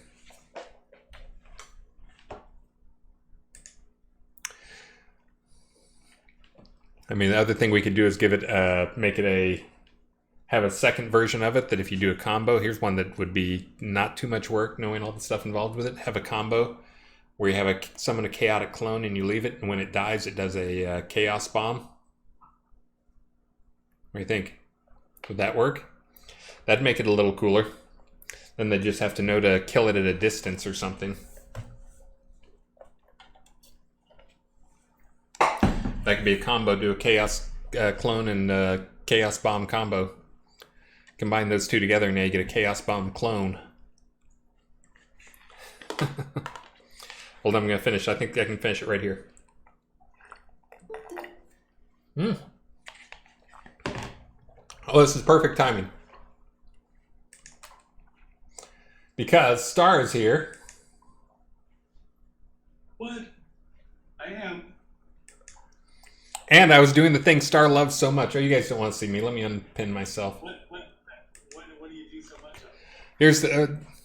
I guess you'll be able to see me, but they won't be able to see me, which is how it should be, which is... I'm eating on stream. Oh, people love that. Like, that is exactly what people pay to see. Wait, I'm going to get feedback. I'm muted. Good. I'm muted. There we go. That is totally why people tune in, Chris. Oh, yeah. See you eat. I do that, by the way. I'm in, I call it the wall of meetings every day. I have, this just constant stack of, Zoom meetings. Mm-hmm. And so I have to eat in these meetings. And so I'm very well practiced in the either turning off the camera or doing the just bend down far enough to Yeah, I've been doing the bend down to into my bowl type thing and telling people, sorry, I gotta eat my food. Totally. Yeah, I screwed up this. But sometimes I'm just shameless about it. I'm like, you people have put me in this situation where you have put me in back-to-back meetings, so you're gonna have to watch me eat my sandwich. Well, I did this one to myself. I sent out an email this morning just as I continue to measure metrics and see what works to get people in game and get eyes on streams and new players or old players returning, as we've seen a ton of lately. But sending out an email is really important. I sent out the email this morning, and I put stream at 1 p.m. in the title for the stream, or in the title for the email, and then I put it at 2 p.m. in the body of the stream. So now I feel like I have to stream from like 1 until 3 o'clock or something. So, but I'll stream as long as anybody wants to stay around. I'm going to do 12 hours on Friday. It's going to be awesome. Wow. Yeah. I'm seeing a lot of compliments on my mustache. Thank you, everyone. I made it myself in the month of November. So I'm very proud. I've proven once again that I can grow a fabulous mustache. I thank my father and my father's father and all the fathers. Although technically, isn't the hair gene from your mother? I don't know where I don't know where it comes from. I know the balding. I did do it for the donations, and yes, that is why I did it for the donations. And Chris, I'm getting you the links. Yeah, there's the Zoom. Yeah, just in the last day, I started doing the waxing. That's how I got the little points. It's not quite long enough to do the full handlebars. I'd have to give it another 30 days or so to do the handlebars. But basically it'll last. Oh, if they want a link, here. I just posted the link to the Movember one. I think I also had a Facebook link on there too. Yeah, here's I have it on my Twitter. I'm way ahead of you. You can't post stuff in there, man. You think we trust I can't? Oh, no. No way. You're not. If you're on the Twitch. Oh, sorry. Chris is taking care of the. I got it. The link. Yeah. So, yes, I do Movember. I've had my own. If we're gonna overshare, should I overshare? Sure. I guess that's the point of Movember. So I've had my own brush. With cancer in the bottom area of the physique. I won't go into too much detail for everyone. And then I've had mental health issues, but luckily I've had great therapists who've kept me alive. So if you have mental health issues are just like regular health issues. So you go to get treatment, and you can talk about them with people just like you talk about regular health issues. There, yeah. So that's why I'm doing Movember, because should be able to talk about health and mental health issues and get treatment for them, and that's what Movember is about. And you didn't harass me enough this year. I'm going to blame you, because I would have done Movember this year, because normally I can't do it. The wife says, no, you cannot do Movember because you look horrible. But it's a pandemic. Why would we not do Movember during November, or do November November? I'm sorry. Yeah, I totally would have joined in. They could have seen me. I think I might have posted a picture or two of past years, because I get all the different things from like Facebook showing you a memory from 3 years ago. And it's, of course, me with mustache on and pretending to be Richard or whatever. You still have me zoomed in, by the way. Yeah. So are you going to shave this mustache off? Wait, so you're just going to leave me zoomed in? You're not going to show? Oh, yeah, should we sure. show the game? Sure. Oh, yeah. All right. Are you going to shave off this mustache and give it away to a player or to a donator? No, that was a one-time, probably a poor choice type of thing. Basically, what will happen is I will grow. I'm doing the mustache for Movember, which is great. So I appreciate everyone's support. So thank you, everyone, for talking about the mental health issues But I like growing a mustache, and I like going out. I like doing the handlebars. But basically, I'll grow. It's funny that you're saying. Normally the wife says no way. I'll basically get to grow it out as long until the boss says no, had enough. So sometimes that's like a month. Sometimes that's 3 months. We'll just see. We'll see how long it goes this time. So. All right. Yeah, you've had some pretty epic ones in the past. So. That's a little more tolerant. I honestly cannot stand having a mustache. Just the way it feels on my face, and it's just weird. That's well, that's why you gotta like if you do the wax, like it keeps it up off your lip, like it's like that is. It's like touching the lip. I've been having the problem lately because I wear N95 masks when I go shopping. I do the shopping for the family, and I don't want to get anything and come home and infect the family. And if I don't shave for like 3 days, the type mask I wear, because it's a pretty close fitting one, like even just not shaving for like 3 days, and the mask is like grabbing my face hair and pulling at my face hair and being all weird. So yeah, I don't think I could do it. It'd be tough. And keeping your lip warm in Texas, that's why you have masks now. You have the excuse, you just wear a mask and your whole face is warm. It's great. Right. But yes, for those who don't know, there was in past years, we actually did do, you shaved off your mustache, and didn't we do it to, I forget, was it like an in-game relic or something like that? So they, highest donator or something got some... Yeah, there was a reliquary where there was a mustache inside the reliquary, but then I also shaved off my real mustache, and we sold that. The player who bought that reliquary actually got my real mustache as well. And I looked up how to do it. This is all we have. The video of all this is documented online. I mean, people can go watch. But I looked up how you preserve a mustache, because at that point my handlebars were like all the way around like this. What you do is, instead of putting mustache wax in, you brush in super glue. Nice. And so I actually brushed in super glue before I shaved it off, so the mustache would not fall apart. Because otherwise, when you shave off the mustache, it'll fall apart, even if you have wax in it. So it's super glue. That's the secret. And if you want to so that works. I would have assumed that was like some bad joke of like people trying to tell you to inject bleach or something like that, where they're just giving you horrible advice, trying to kill you. Then you end up with the super glue, losing all the skin on your lip. That was the thing. Like, what was the? Didn't somebody put super glue or something? What was the thing in their hair or something? Oh, what? No, I don't remember that. No, that was some internet thing. Yeah, I do know what you're talking about. Yeah. So, it was the Gorilla Glue. Well, so it's kind of like that, but no, this is a real thing. Like, I actually looked it up.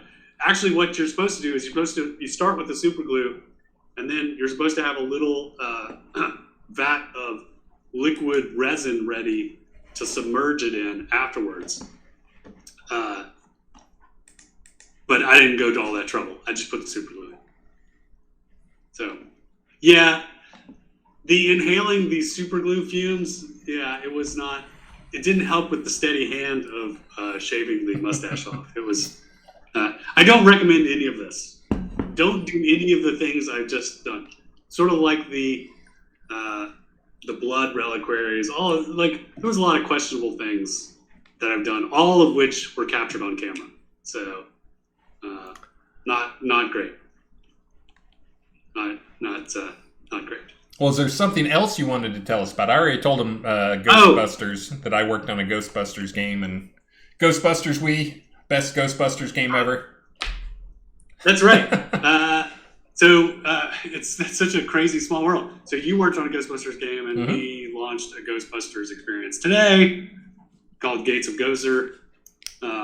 It's a online Ghostbusters experience where you and your friends go to the Paranormal Institute and train how to be a Ghostbuster. And it's a mix of live actors and video and games, and the first of its kind in the world. Is there a link? By a really cool company called Secret Cinema. Is there a link you want to give me, or I can find it? Here. You can post it to me in our chat. Not in the Twitch chat. That won't work.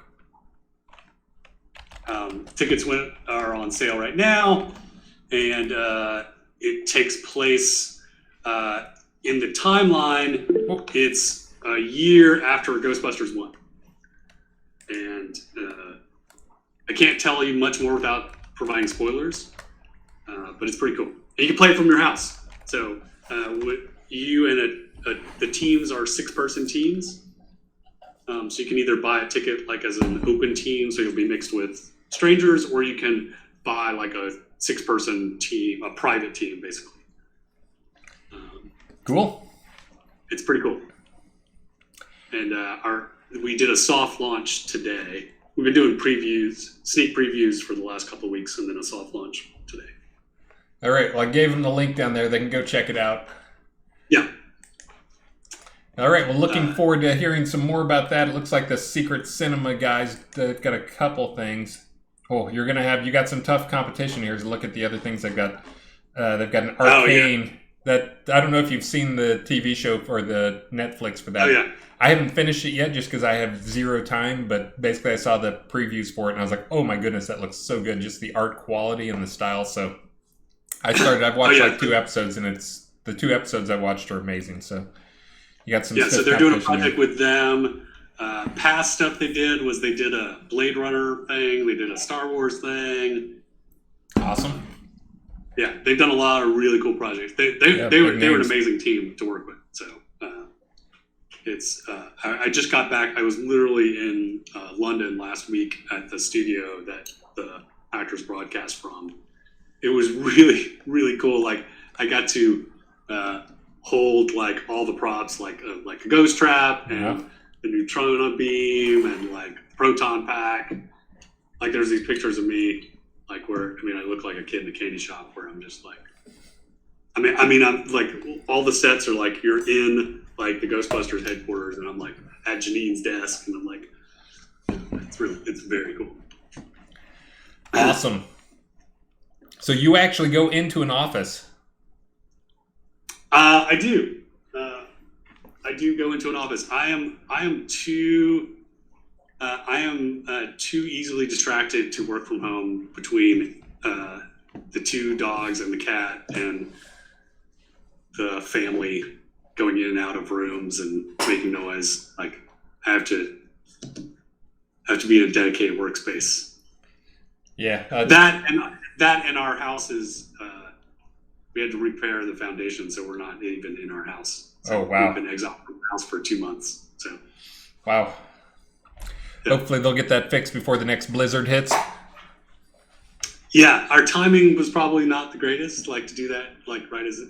But actually, it'll be safe. We're getting that spray foam insulation underneath, so it'll be better for the next snowpocalypse. Yeah, of course I don't have to do hardly any meetings. My trick to get work done is get up at 4:00 every morning before the family's up, and that's the only time I can be productive. Is I got my 4 hours in the morning before other people get up.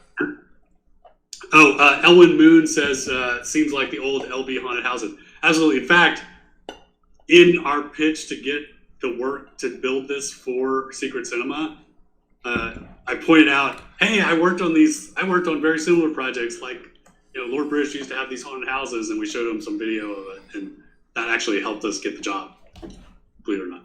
So you're right. All right, well, let's see if we got anything else, any other questions here. You guys got any questions for Starr while we have him here on stream? We've learned about his mustache. We've learned about why he has his mustache.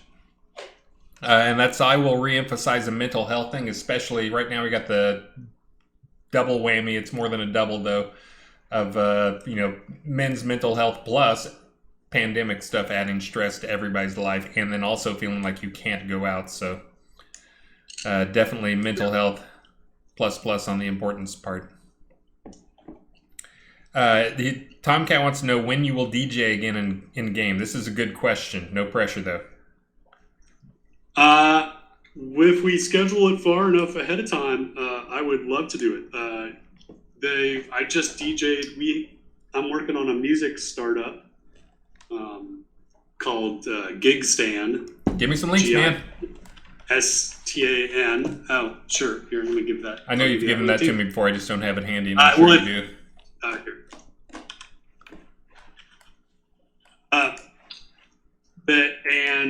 We just had an event, one of our an alpha event that I DJ'd at that.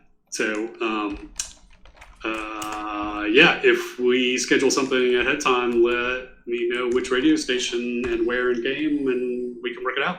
I'd love to. And then what happened with the land surfboard thing, that sadly kind of fell apart. Pandemic. Well, yeah, I don't know if it had much to do with the pandemic. Some of the people involved. But, not all startups succeed. Most startups fail, actually. And for those who don't... Some music. Defected Zebra. I didn't write any music for Avatar's radio. I DJ'd on Avatar's radio, but I didn't write any music. I think that was somebody else. Is that it? All the questions? There we go. Yeah, and I was mentioning the pandemic because I couldn't believe what a horrible, not that the pandemic was great for anybody, but just you basically had a bunch of stuff that you've been preparing for forever to launch at South by Southwest, year before last when the pandemic hit. Yeah. And basically going into that was you'd never think that something like that would get canceled. They're never going to cancel March Madness. They're never going to cancel South by Southwest. Yeah. They're never going to cancel. And they canceled everything. And I just remember you had a ton of stuff that you'd been working like nonstop on preparing for that stuff. So that was a horrible. Yeah. Maybe that's not why I failed, but that's definitely I would definitely lean on that. Yeah.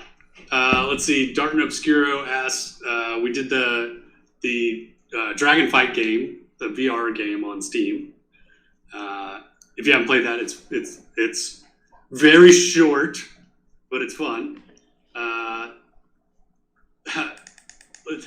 Have we worked on any more VR games?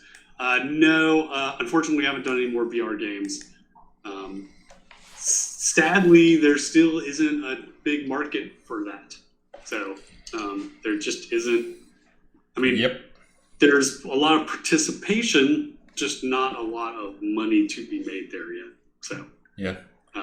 I think there's a lot of money to be made briefly because companies were throwing money at VR because it was the next big thing.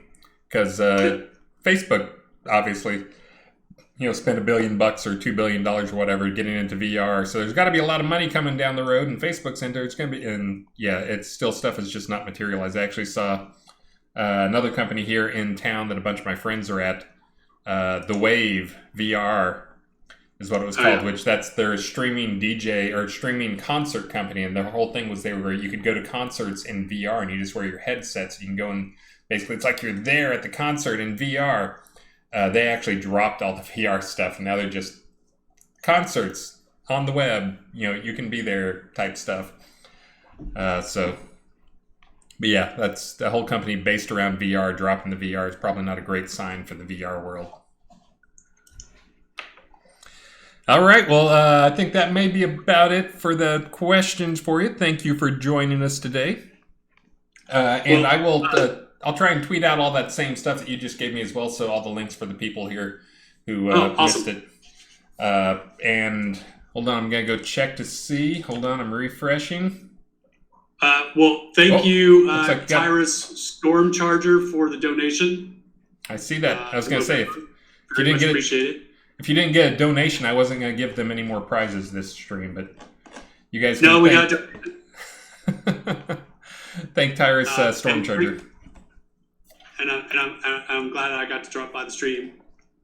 Yep. Thanks for sitting. We miss you. Yeah, I miss you too. Got other irons in the fire, as you see.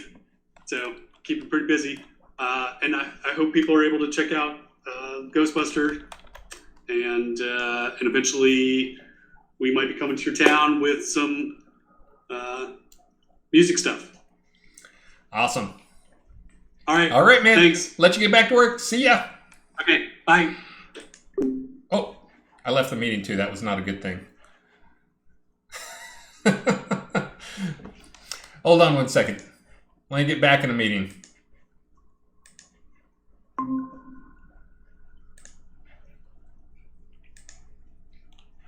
All right, let's see. I still have my volume. Everything's still good there. Okay. Now I can get back to stuff. For those who don't know much about the game, this has not been a very good stream for Shroud of the Avatar sales pitching.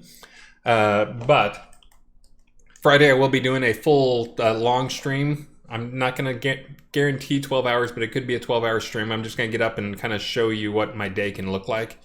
I'm going to be doing, I refer to it as what is raking sand, like fixing bugs and adding new features can be a lot of stress and frustration.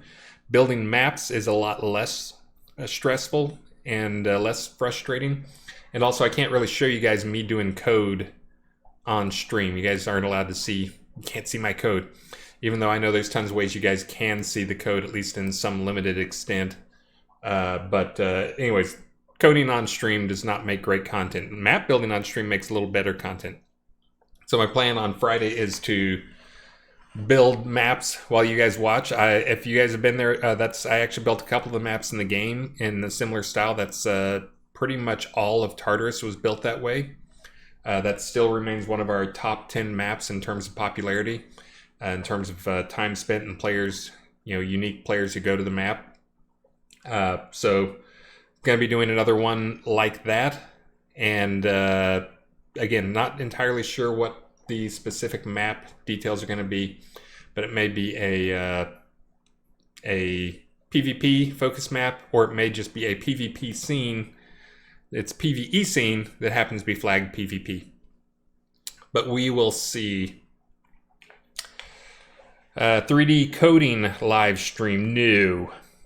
The coding is one of those things too. I mean, I consider myself a pretty fast coder, but even a fast coder, it's just tedious to watch and you don't understand what's going on. And, I don't sit there and explain my code because it breaks my concentration, and, you kind of want to be in the zone when you're coding. I usually put on some horrible music that I've heard like 1,000 times. That's, brain dead music like 9 Inch Nails or something. When I really want to do serious coding, it just does not make good stream content. So yeah, and then of course there's compiling, and then usually there's a lot of cursing, and then also even just fitting the code windows on screen is problematic in a way that you can read it. Because I usually do it on like a 30-inch monitor, which would scale it down for you guys so it'd barely be legible even if you could read it. So no, and no. We will take a pass on that. But again, map building can be some semi-compelling content, and also I always work in plenty of time to talk to players, take feedback, and other stuff. And Radicus, for those who are wondering, I posted a video to my Twitter feed on Mojito and Maxine playing. That was really more pushed by my boss, the wife, because it was she's always pushing for me to get stuff out there that can be viral. Come on, get some viral post stuff going on, and to help get word out on stuff. And that was a post. I think I shared that same video to a dog group on Facebook, and it immediately got like 1,000 likes and hundreds of shares and tons of comments, and just immediately became viral. But those groups are primarily probably women who love babies and women who love dogs. And it was a video of a baby and a dog both being super cute. It's my daughter when she was, I think she was 8 months old in that picture, 7 months or 8 months old, and playing with our Italian Greyhound, which again I justified posting it because Mojito's in game, and you guys can have a pet Mojito. And if you look at him, it's the one that's in game. Your Greyhound, your Italian Greyhound in game, is actually modeled after Mojito, and he actually has the same color patterns on him. So it is actually our little dog. So he is getting on up there. For those who are curious, he is going to turn 11 soon. But Italian Greyhounds are, again, we don't know how long he'll be with us. That'll be a sad day when he goes, but they are incredibly long in terms of dog years. They're more like a 16 to 20 year dog than a 10-year dog. So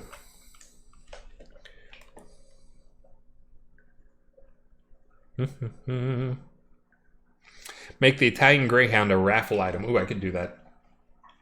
I'll tell you what, I'll throw an Italian Greyhound in with everyone who wins today.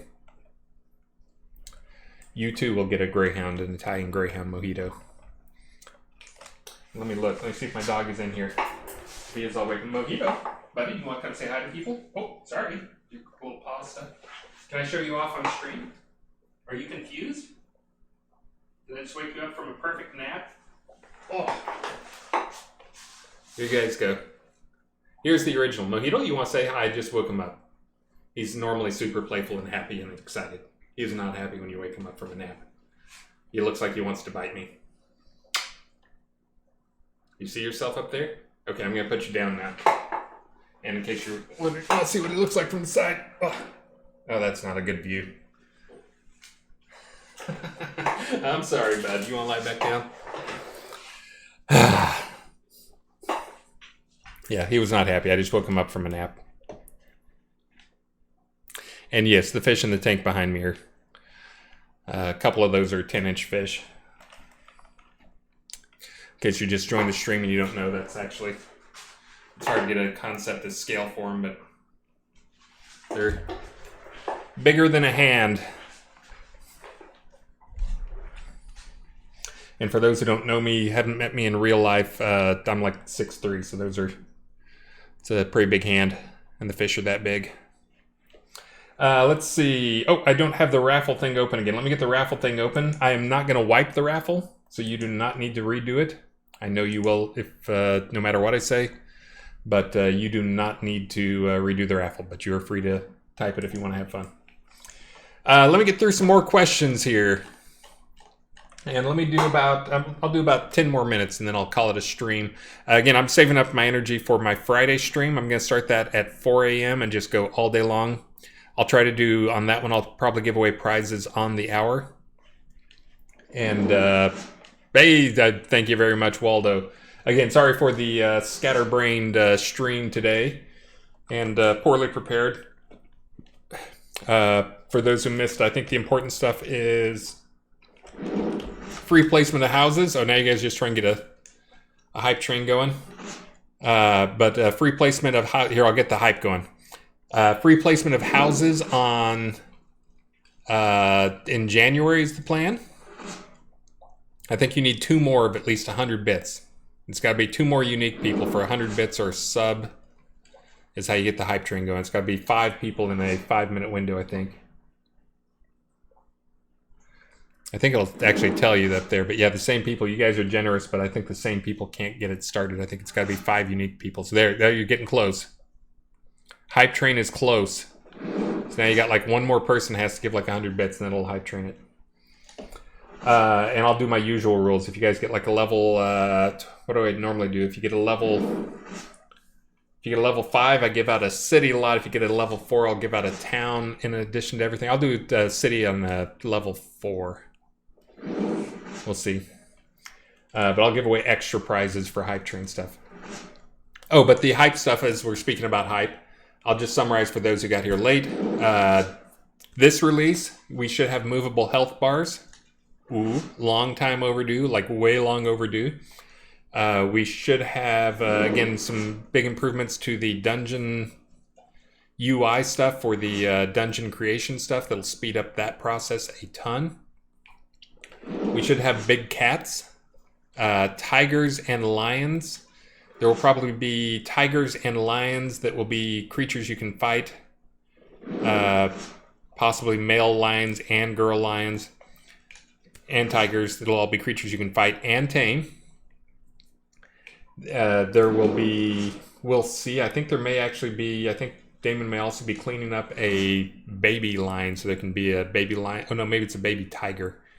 So there may be a tamed, not a tamed pet, but like a store pet for a baby lion or a baby tiger. I think there's going to be, I'm trying to think of the other stuff. I've been trying to document stuff as we tried to work through getting creatures in game faster and just getting stuff done faster in game. I've been working through things, and I think I'm going to have a fox ready and probably a corgi ready, although I'll go ahead and tell you those will probably be like store items, cosmetics, but any corgi fans out there, it seemed unfair. That's one of the most popular dogs. So we should have a corgi in. We'll see if that makes it for sure, though. Maybe the koala will be going in. I put them in myself. Nearly done with them. Let's see. What other hype? Man, Waldo. Dragging them across the finish line there. And you guys should all thank these guys out here throwing in the bits.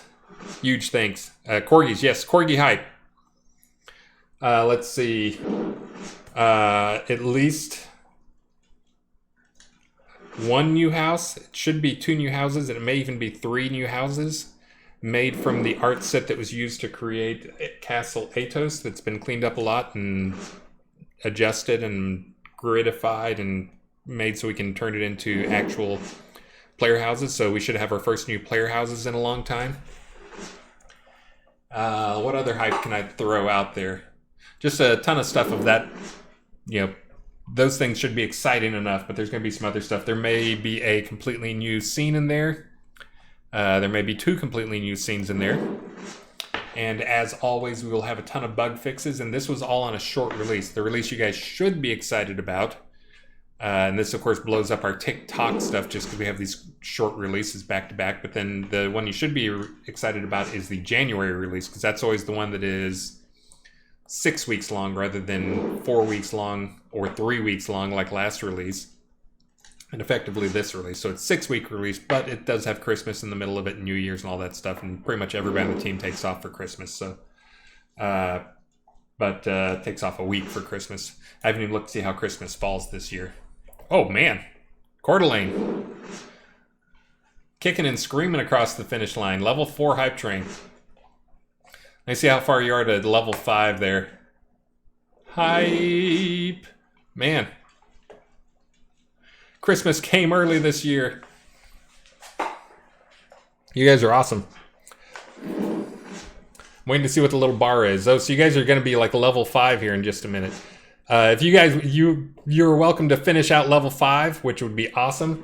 But I will go ahead and give you guys the city lot and a city house and a town lot for your generous donations there. Trying to think what other hype stuff is going to be coming up here, but there's going to be some new stuff. I mentioned all that stuff, but I'm not even mentioning any of the stuff Elgarion's doing, and I know he's doing some awesome stuff in terms of some relics and some more balance work and cleanup. Again, there's going to be some more PvP stuff coming up, possibly a completely new PvP map, and definitely some balance stuff. You guys are awesome. PvP dungeon rooms. So Ravlox, there's going to be at least one new PvP dungeon room that I created on a stream the other day that I'll be putting the PvP dungeon room from the fall. There's kind of that chamber down there. So that will be going up. The only thing that might hold that up is List immediately said, I want to see what you did to it. Because he knows I probably butchered the crap out of it, which I did in terms of visuals.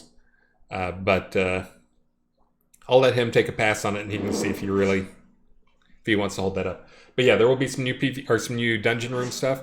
We would have more dungeon room stuff this release, but actually this release, Ravlox is out for at least a couple weeks. He's taking his first and super long overdue vacation to go and visit players, and he's doing some player events on the East Coast. He's meeting up with some players on the East Coast. He's going by Richard's place, and then he's going to his, I believe he's going to his dad's in Maine. Visiting family may be the only reason to go to Maine. I can say that I lived in Maine for 3 years. I know Bar Harbor's really nice, but I lived in the northern interior tip of Maine. There's no reason to go there, except if you wanted to pick potatoes. Oopa the Veil says, we met in New York City on the 20th. That's awesome.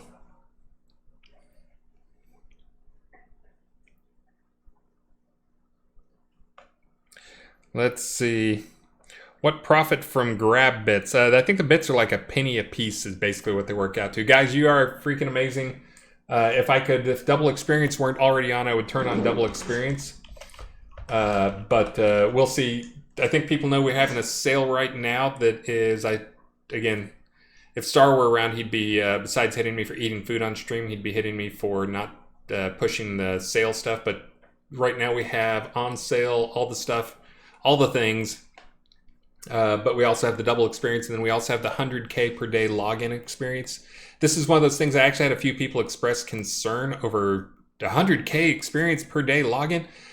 We've never been a game that wanted to be punishing in terms of forcing people to grind. I know a lot of you guys do, but again, some of that psychology of just how players think, but we want to make sure new players have a great experience, and we think one of the things that helps new players have a great experience is that rapid progression of stuff. So we're not a game that just launched yesterday or something. So giving older players or new players a way to catch up to older players is always a good thing to get them into the community a little faster. So yeah. It doesn't seem to be 100K. It's 10 times normal, not the same thing if you have more than one slot. I forget how that works, but yeah. It should be 3 times. No, we're not going to do 3 times experience. And 100K doesn't work in offlines. Yeah, the 100K, all that stuff is set from the server. The server hands down all rewards of that type stuff. So yeah, when we do 100K stuff, that type of stuff won't show up in offline. I don't think double experience shows up in offline. That's something we trigger through the server. We actually do have some things in the client that when you're offline, if you're in offline mode, you still talk to the servers for some things just because we forgot to turn them off and we've never gone back to fix it. That's one of those things. Sometimes I'll see stuff like that for a while the server was reporting player XYZ is cheating type stuff. And I would go and like panic, like, what are they doing? And I'd go and look, and it's like, after investigating for 10 minutes, I'd find, they're playing in offline mode. So we had to adjust some of that stuff. But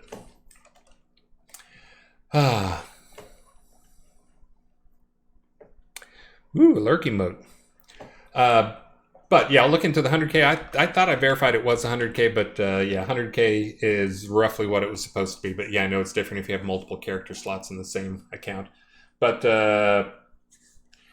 trying to think of other stuff I could do to you guys. Be nice to you since you've been so nice to me. You can show up on Friday and watch my stream then. Keep it going in the background. Again, the main reason for these streams, the bits are awesome. Absolutely appreciate it. And that gets me doing the streams because it feels like feels like I've done something to help the team when I do the stream. But the biggest thing I try to get from the streams is dragging in new players. Like I said, that's why I was where this stream is. Probably for existing players was good, but for new players, not so good at attracting new players. Need to show off some content. I actually saw like a visible spike in our daily new users when I did the player dungeon stream. So Friday will probably have a little bit more interesting content, hopefully, to attract new players. I can see things actually being made. Let's see. Are we getting snow for winter? Give us a way to buy the team pizza. Man, I would love to have a way to buy the team pizza, but we're all in different countries and different states, and Canada and Germany and Wyoming. So yeah, bits is the closest thing you get to pizza. Let's see, reading up on stuff here before I call it a day. And the bits, I think they're pretty good conversion. I mean, I think if they take a cut out of the bit stuff, I don't know what it is exactly, and I think that's more on your end. I think 1 bit equals 1 penny for us. But yeah, I think they, I don't think you get 100 or 1,000 bits for $10. I think they scale it, but you guys would know better than me. Devil Cult is in Quebec. So yes, he is in Quebec, and actually, if you ever hear him talk, he's French Canadian. So, but yeah, he's got a bit of a Canadian accent. He actually speaks near perfect English, although he's very sensitive about it. I can tell he's a little insecure about it. If you're out there, Devil Cult, I'm talking to you, man. Oh, you are there. So yeah, so he is there. So he's sensitive, but he speaks like nearly perfect English, but I can tell he's a little insecure, like in our team meetings talking. So talk more, Devil Cult. Yeah, that's for the longest time I think I probably told this story, but for the longest time, because I lived in the northern tip of Maine when I was a kid, I thought all Canadians spoke French because we would drive up to Quebec because that was the largest big city near where we lived, the very northern tip of Maine. So, but yeah, not quite so. If you weren't on earlier, Devil Cult, I was saying lots of good stuff about you. So, Let's see. And players are saying good things about you too, so know that you are appreciated, buddy. All right, I think I'm going to do the final big giveaways here and call it a day. A little brain fried. This was another 4 a.m. day for me. So let's see. No toque hats? I don't know what a toque hat is. Oh. The hoser is pleased. Oh, are you guys, we got some more Canadians? Canadian hat, all right. All right, guys, yeah, I'm going to get off here because I'm clearly not making sense. Toque. Oh, sure, a toque hat. Toque. Like a beanie, but Canadian. All right, so you guys are raffled up there. Let's see. I'll go ahead and get my list of stuff going here so I can give away, because I got a lot of stuff to give away here. I guess first up, we're going to be doing... We will be giving away... I'll go ahead and get to my giveaway spot. Even though this spot shows so much better for new players out there, but I think it scared away all the players on the stream who were new players anyways, so... Load level. Go over there. So we will start by giving away, we'll do a village house, a village deed, a town house, a town deed, and then a city house and a city deed.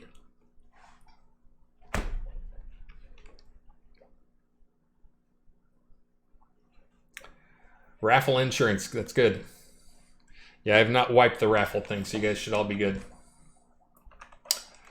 Let's see, so I'm gonna do, I know the village, I got the village and the town stuff, so let's see, for village stuff here, we got pavilion home. Again, like this pavilion village home, that's gonna be like so much more desirable once the free placement is in there, because you can do free placement and place it like a pavilion, like on your, you got a castle lot and your actual house only takes up a quarter of the lot, unless you're a Lord of the Isle house or something. But yeah, that's gonna become far more desirable, I think. Let's see, any towns? Nope, that's a village. So for the town one, we'll just do the that tower townhome. Horrible for decoing. I always give away the Viking one because I know that's good. We're going to give away the rustic antique shop. Although that's kind of... Yeah, you guys, there's some shopkeeper types out there. I've given away the Shogun one and the Viking one the last couple of streams. Maybe the Elven Treehouse. I never see this one. I'm going to give away the Elven Treehouse.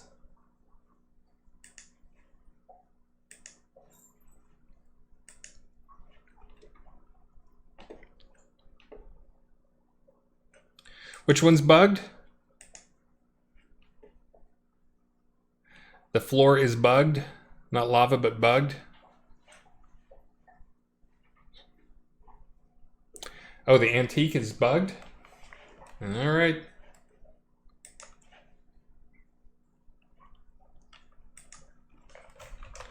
Antique store floor bugged. What does it do? Is you just fall through it or something? Or you can't place decos on it?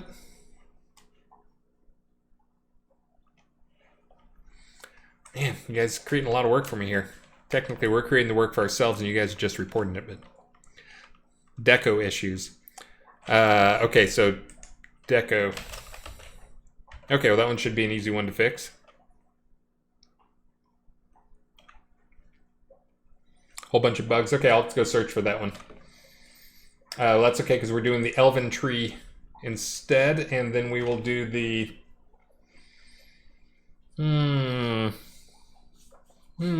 what should we do here today? You guys have any favorites on the city sized? I, of course, am partial to the Obsidian Keep one. The Ancient, this one's pretty cool, especially if you're using it for like a town deco thing. Yeah, the Kobold one's the giant mansion. So we got one Kobold, one Shogun. Turreted house. And Obsidian Keep. I've not seen two of the same ones. Oh, 2 plus 1 for Christ Pallid. Oh, that's for some other thing. Not Shogun.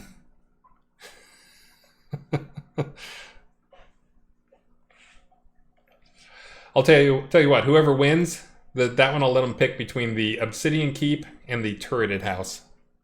How's that for generosity? Not that I can beat you guys out there.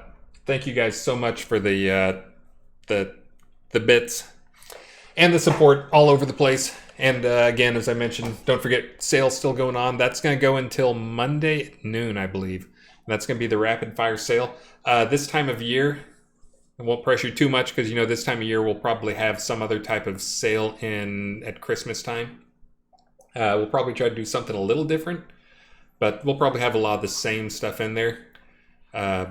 Just turn it on for Christmas because it's Christmas and everybody's, you know, some of the sales stuff is because of the holiday and because everybody in the universe does sales, but some of it's just because we know you guys are going to be home and want to play. We want you playing. So I think in past years, I don't think we did it last year, but I think the year before that, I think we just like turned on a sale like at Black Friday and left it on through the start of the new year. So not quite doing it this year, but you got some urgency to buy. All right, I'm ready to do the raffling. Let me get my list up so I can enter that stuff in there. We got a village deed that goes to, you guys ready? And yeah, Omicron, I'd say I haven't seen any cases reported in the US yet, but it's in Canada. So coming down here. The other, I think everybody has no idea what to think on it, but let's not talk about real world stuff and depress people about all that stuff. But yeah, those of us who pay attention, it can be stressful. Oh, I didn't see who won. A Night Owl. That is going to be for the village. We'll do the lots, then the houses. So that's for the village lot. And that is Night Owl in game.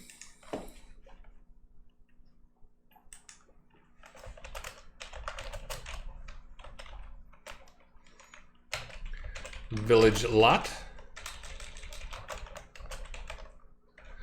Next up we have, this will be the, whatever the thing I said I bought this time around was. Oh, it's the pavilion. The pavilion goes to, pick winners. Eric McGregor. Are you Eric McGregor in game? I'm going to guess yes. Gregor gets the crafting pavilion.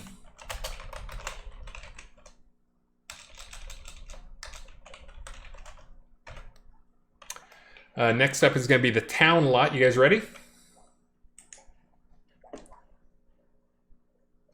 What? Did I just draw the same name twice?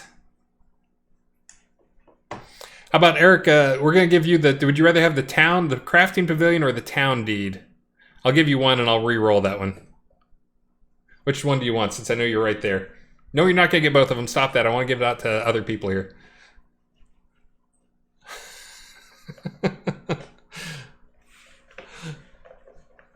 You'd rather have the Obsidian Keep. Well, yeah. Screw it. You can have both. I'm moving on here. Eric, that's good. It'll make it easier for me sending out gifts. Crafting pavilion and town deed. Don't blame me for the RNG. Talk to Streamlabs about their own or random number generator. This one is for the town one, which, what did I do for the town one? Oh, I did the, that's one we were discussing, the, not the crafting, that's the elf one. That is that thing right. Just coming over here to get the house. The Elven Tree our home. So this is drawing for the Elven Tree home. You ready? Here we go. Type Peyton. I have no idea what your actual name is. Type.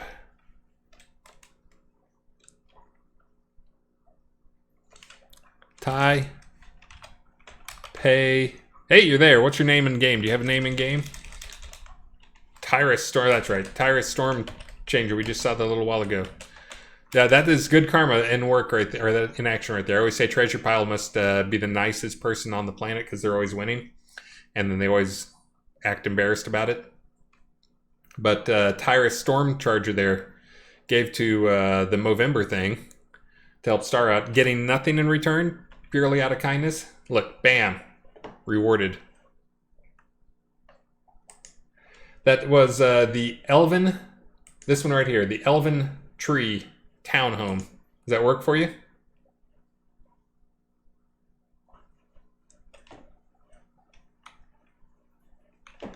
That'll work for you. Stormcharger gets the Elven Tree.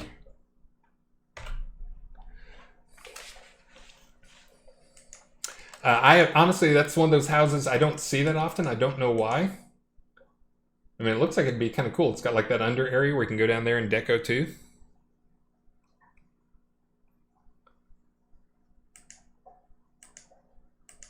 So I'm not sure why that's not more popular. Maybe you guys know. Let's see. Now, next up, we're up into the big prizes. Here comes the... We'll do the house one because that's going to require a choice, and I don't want to wait around for someone to choose. They can gives me more time to get an answer from you. So we're going to do the house first, and I think the city lot deed is actually more valuable than either of these guys anyways. But you guys ready? This will be for the choice of turreted city house or obsidian keep. Your choice. You ready? Set? Bammo. Hey, Elwin. At least I don't have to ask you your in-game name. And that's good. Have you ever won something, Elwin? Seems like you won something, but it seems like you are underrepresented in the category, the winning categories. Elwin Moon. You, sir, would you prefer the turreted house or the obsidian keep? Neither one of those seems your style, buddy. You have a different one you'd rather have? That's in that same, not the blimp, but something else? By the way, Elwin is one of the people I've met in real life a number of times here. But he actually, I met him also at the Ren Fair, the Sherwood Forest Renaissance Festival. And he gave me a dress. This was like 2.5 years ago. He gave me a dress for Maxine that he saw that he thought would be good for Maxine, except she is getting close to the size where it will fit her. We still have it, Elwin, and take it out every now and then. She's almost getting big enough for it. So now we just need the situation to go get better so we can actually go to Ren Fairs again without freaking out about it.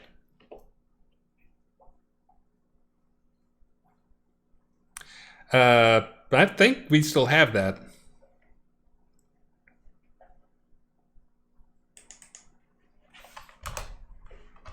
I'm pretty sure that's the thing that's hanging in her closet that I see every time, but it is, the wife is the one who does the sizing and throwing stuff out, but she's up to 4'3" or 4'4". You can check. But tell me what house you want, Elwin.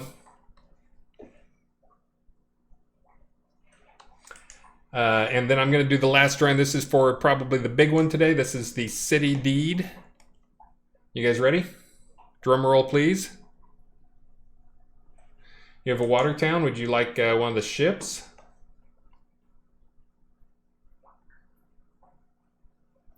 I'll let you pick. See, that's why I did the house first. Drum roll, please. The big winner for the city deed that can thank a lot of people out there is Bridge Troll. He's one of the guys who gave, so that's good that he got him. Looking for people who gave and what that number was. Bridge Troll. It's karma, guys. But yeah, let me thank Waldo. Huge thanks over and over again. I think he's the guy that kind of started stirring the pot, getting people to hype train it up. Waldo and Bridge Troll. So he got his bits back on that. Red Hammer, thank you. Trokip, Treasure Pile is out there. You do win a lot, Treasure Pile. Good karma, though. You do good things, you get rewarded. Just look at Bridge Troll. Defected Zephyr, Twilight Tempest, Waldo. Again, more Bridge Troll, Waldo, Dogmeat, Trokip, Skeggy. More Waldo, Coeur d'Alene for 10,000 bits. Holy cow, Coeur d'Alene. Huge thanks. More Waldo. I think Waldo may have given 10,000 bits, just 1,000 at a time. Trokip and Bridge Troll another 1,000. All you guys. Dark and Obscuro jumped in there a bit. Man, you guys are awesome.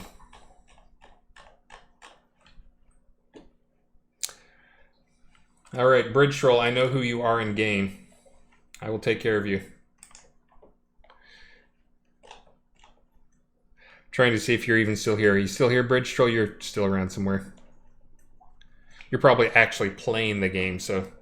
But I know who you are. I don't need any feedback from you. I didn't notice. Elwin, did you figure out what you wanted?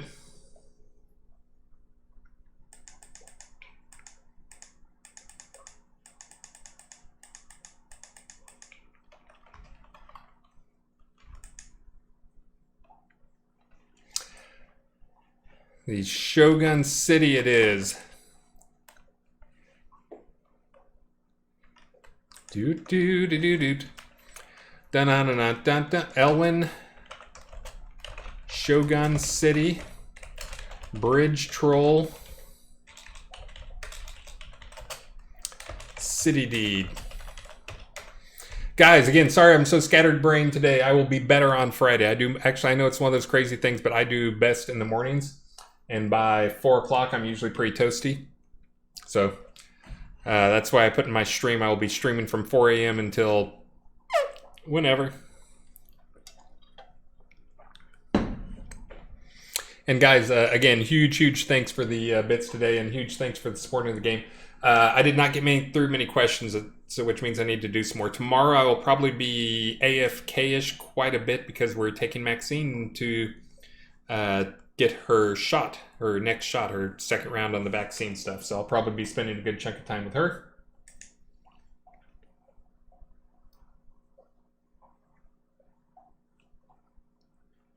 All right, and I got your message there, Ty Payton, and I will take care of you.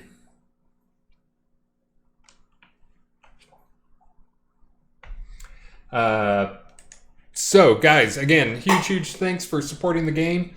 We have, again, I mentioned some of the big ticket items that were coming up this release, but this release should be, as always, the best release ever.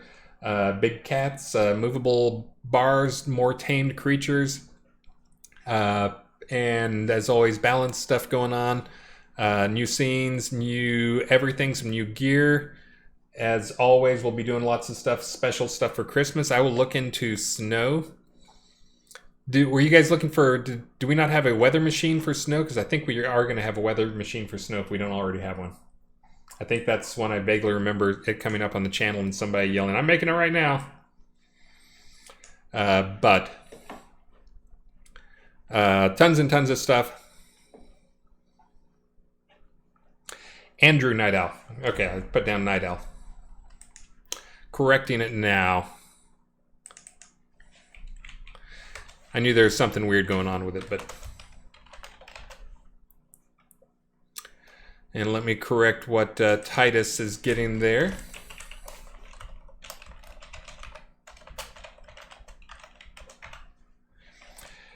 All right. Hold on, we may get an echo for a second because I'm silly. There we go. And it looks like Coswald is streaming right now. So he's getting the raid. Guys, again, huge thanks. Sorry for being a little toasty today. I will be better on Friday. And again, thanks for supporting the game, and get your feedback in. I got a bunch of bugs reports from you guys. I will look into that antique floor bug. The deco surface is not working on it. The fall from sky on Castle Atos. Got a few other things as well to get in there, but see ya Friday. Talk to you tomorrow. I'll try to get some of these bugs fixed. We'll probably have one more patch this release that will be likely tomorrow. I'll probably try and start it before we head out to go see the doctor for Maxine, which means it'll probably be a Friday morning publish, so you can look forward to that as well. But guys, thanks, and see you Friday. Let's go raid that Coswald guy. You guys are all followers of his anyways. He is a much better streamer than me. I have no problem saying that. So go watch him and be good to him. Try placing a rug or a tavern counter on the floor. All right, that's what I will go do. I'll figure it out right now. Christ Pallid, thanks. And let's go raid. And I did not do the singing. I will do that on Friday. There's a chance Marcus will be on there on Friday. I need him present to sing to him. But yeah, maybe in honor of the big cats, I'll sing Roar. Roar? Oh, it's hard to say. I always had R's. I had to go to speech therapy for saying R's. Choo choo Twain. I was that kid. Anyways, let's go raid Coswald. And guys, stay safe out there. Play the game. Have fun. Double Experience is on at least through Monday. We'll see how things go. We may leave it on through Christmas just as a special break or a special boost for you guys. And sales are definitely through Monday. We will turn those off, almost certainly. But have fun. Keep the bug reports coming in. Keep things constructive. Enjoy the game, and we'll get some more things fixed and some more stuff in there. Talk to you guys later.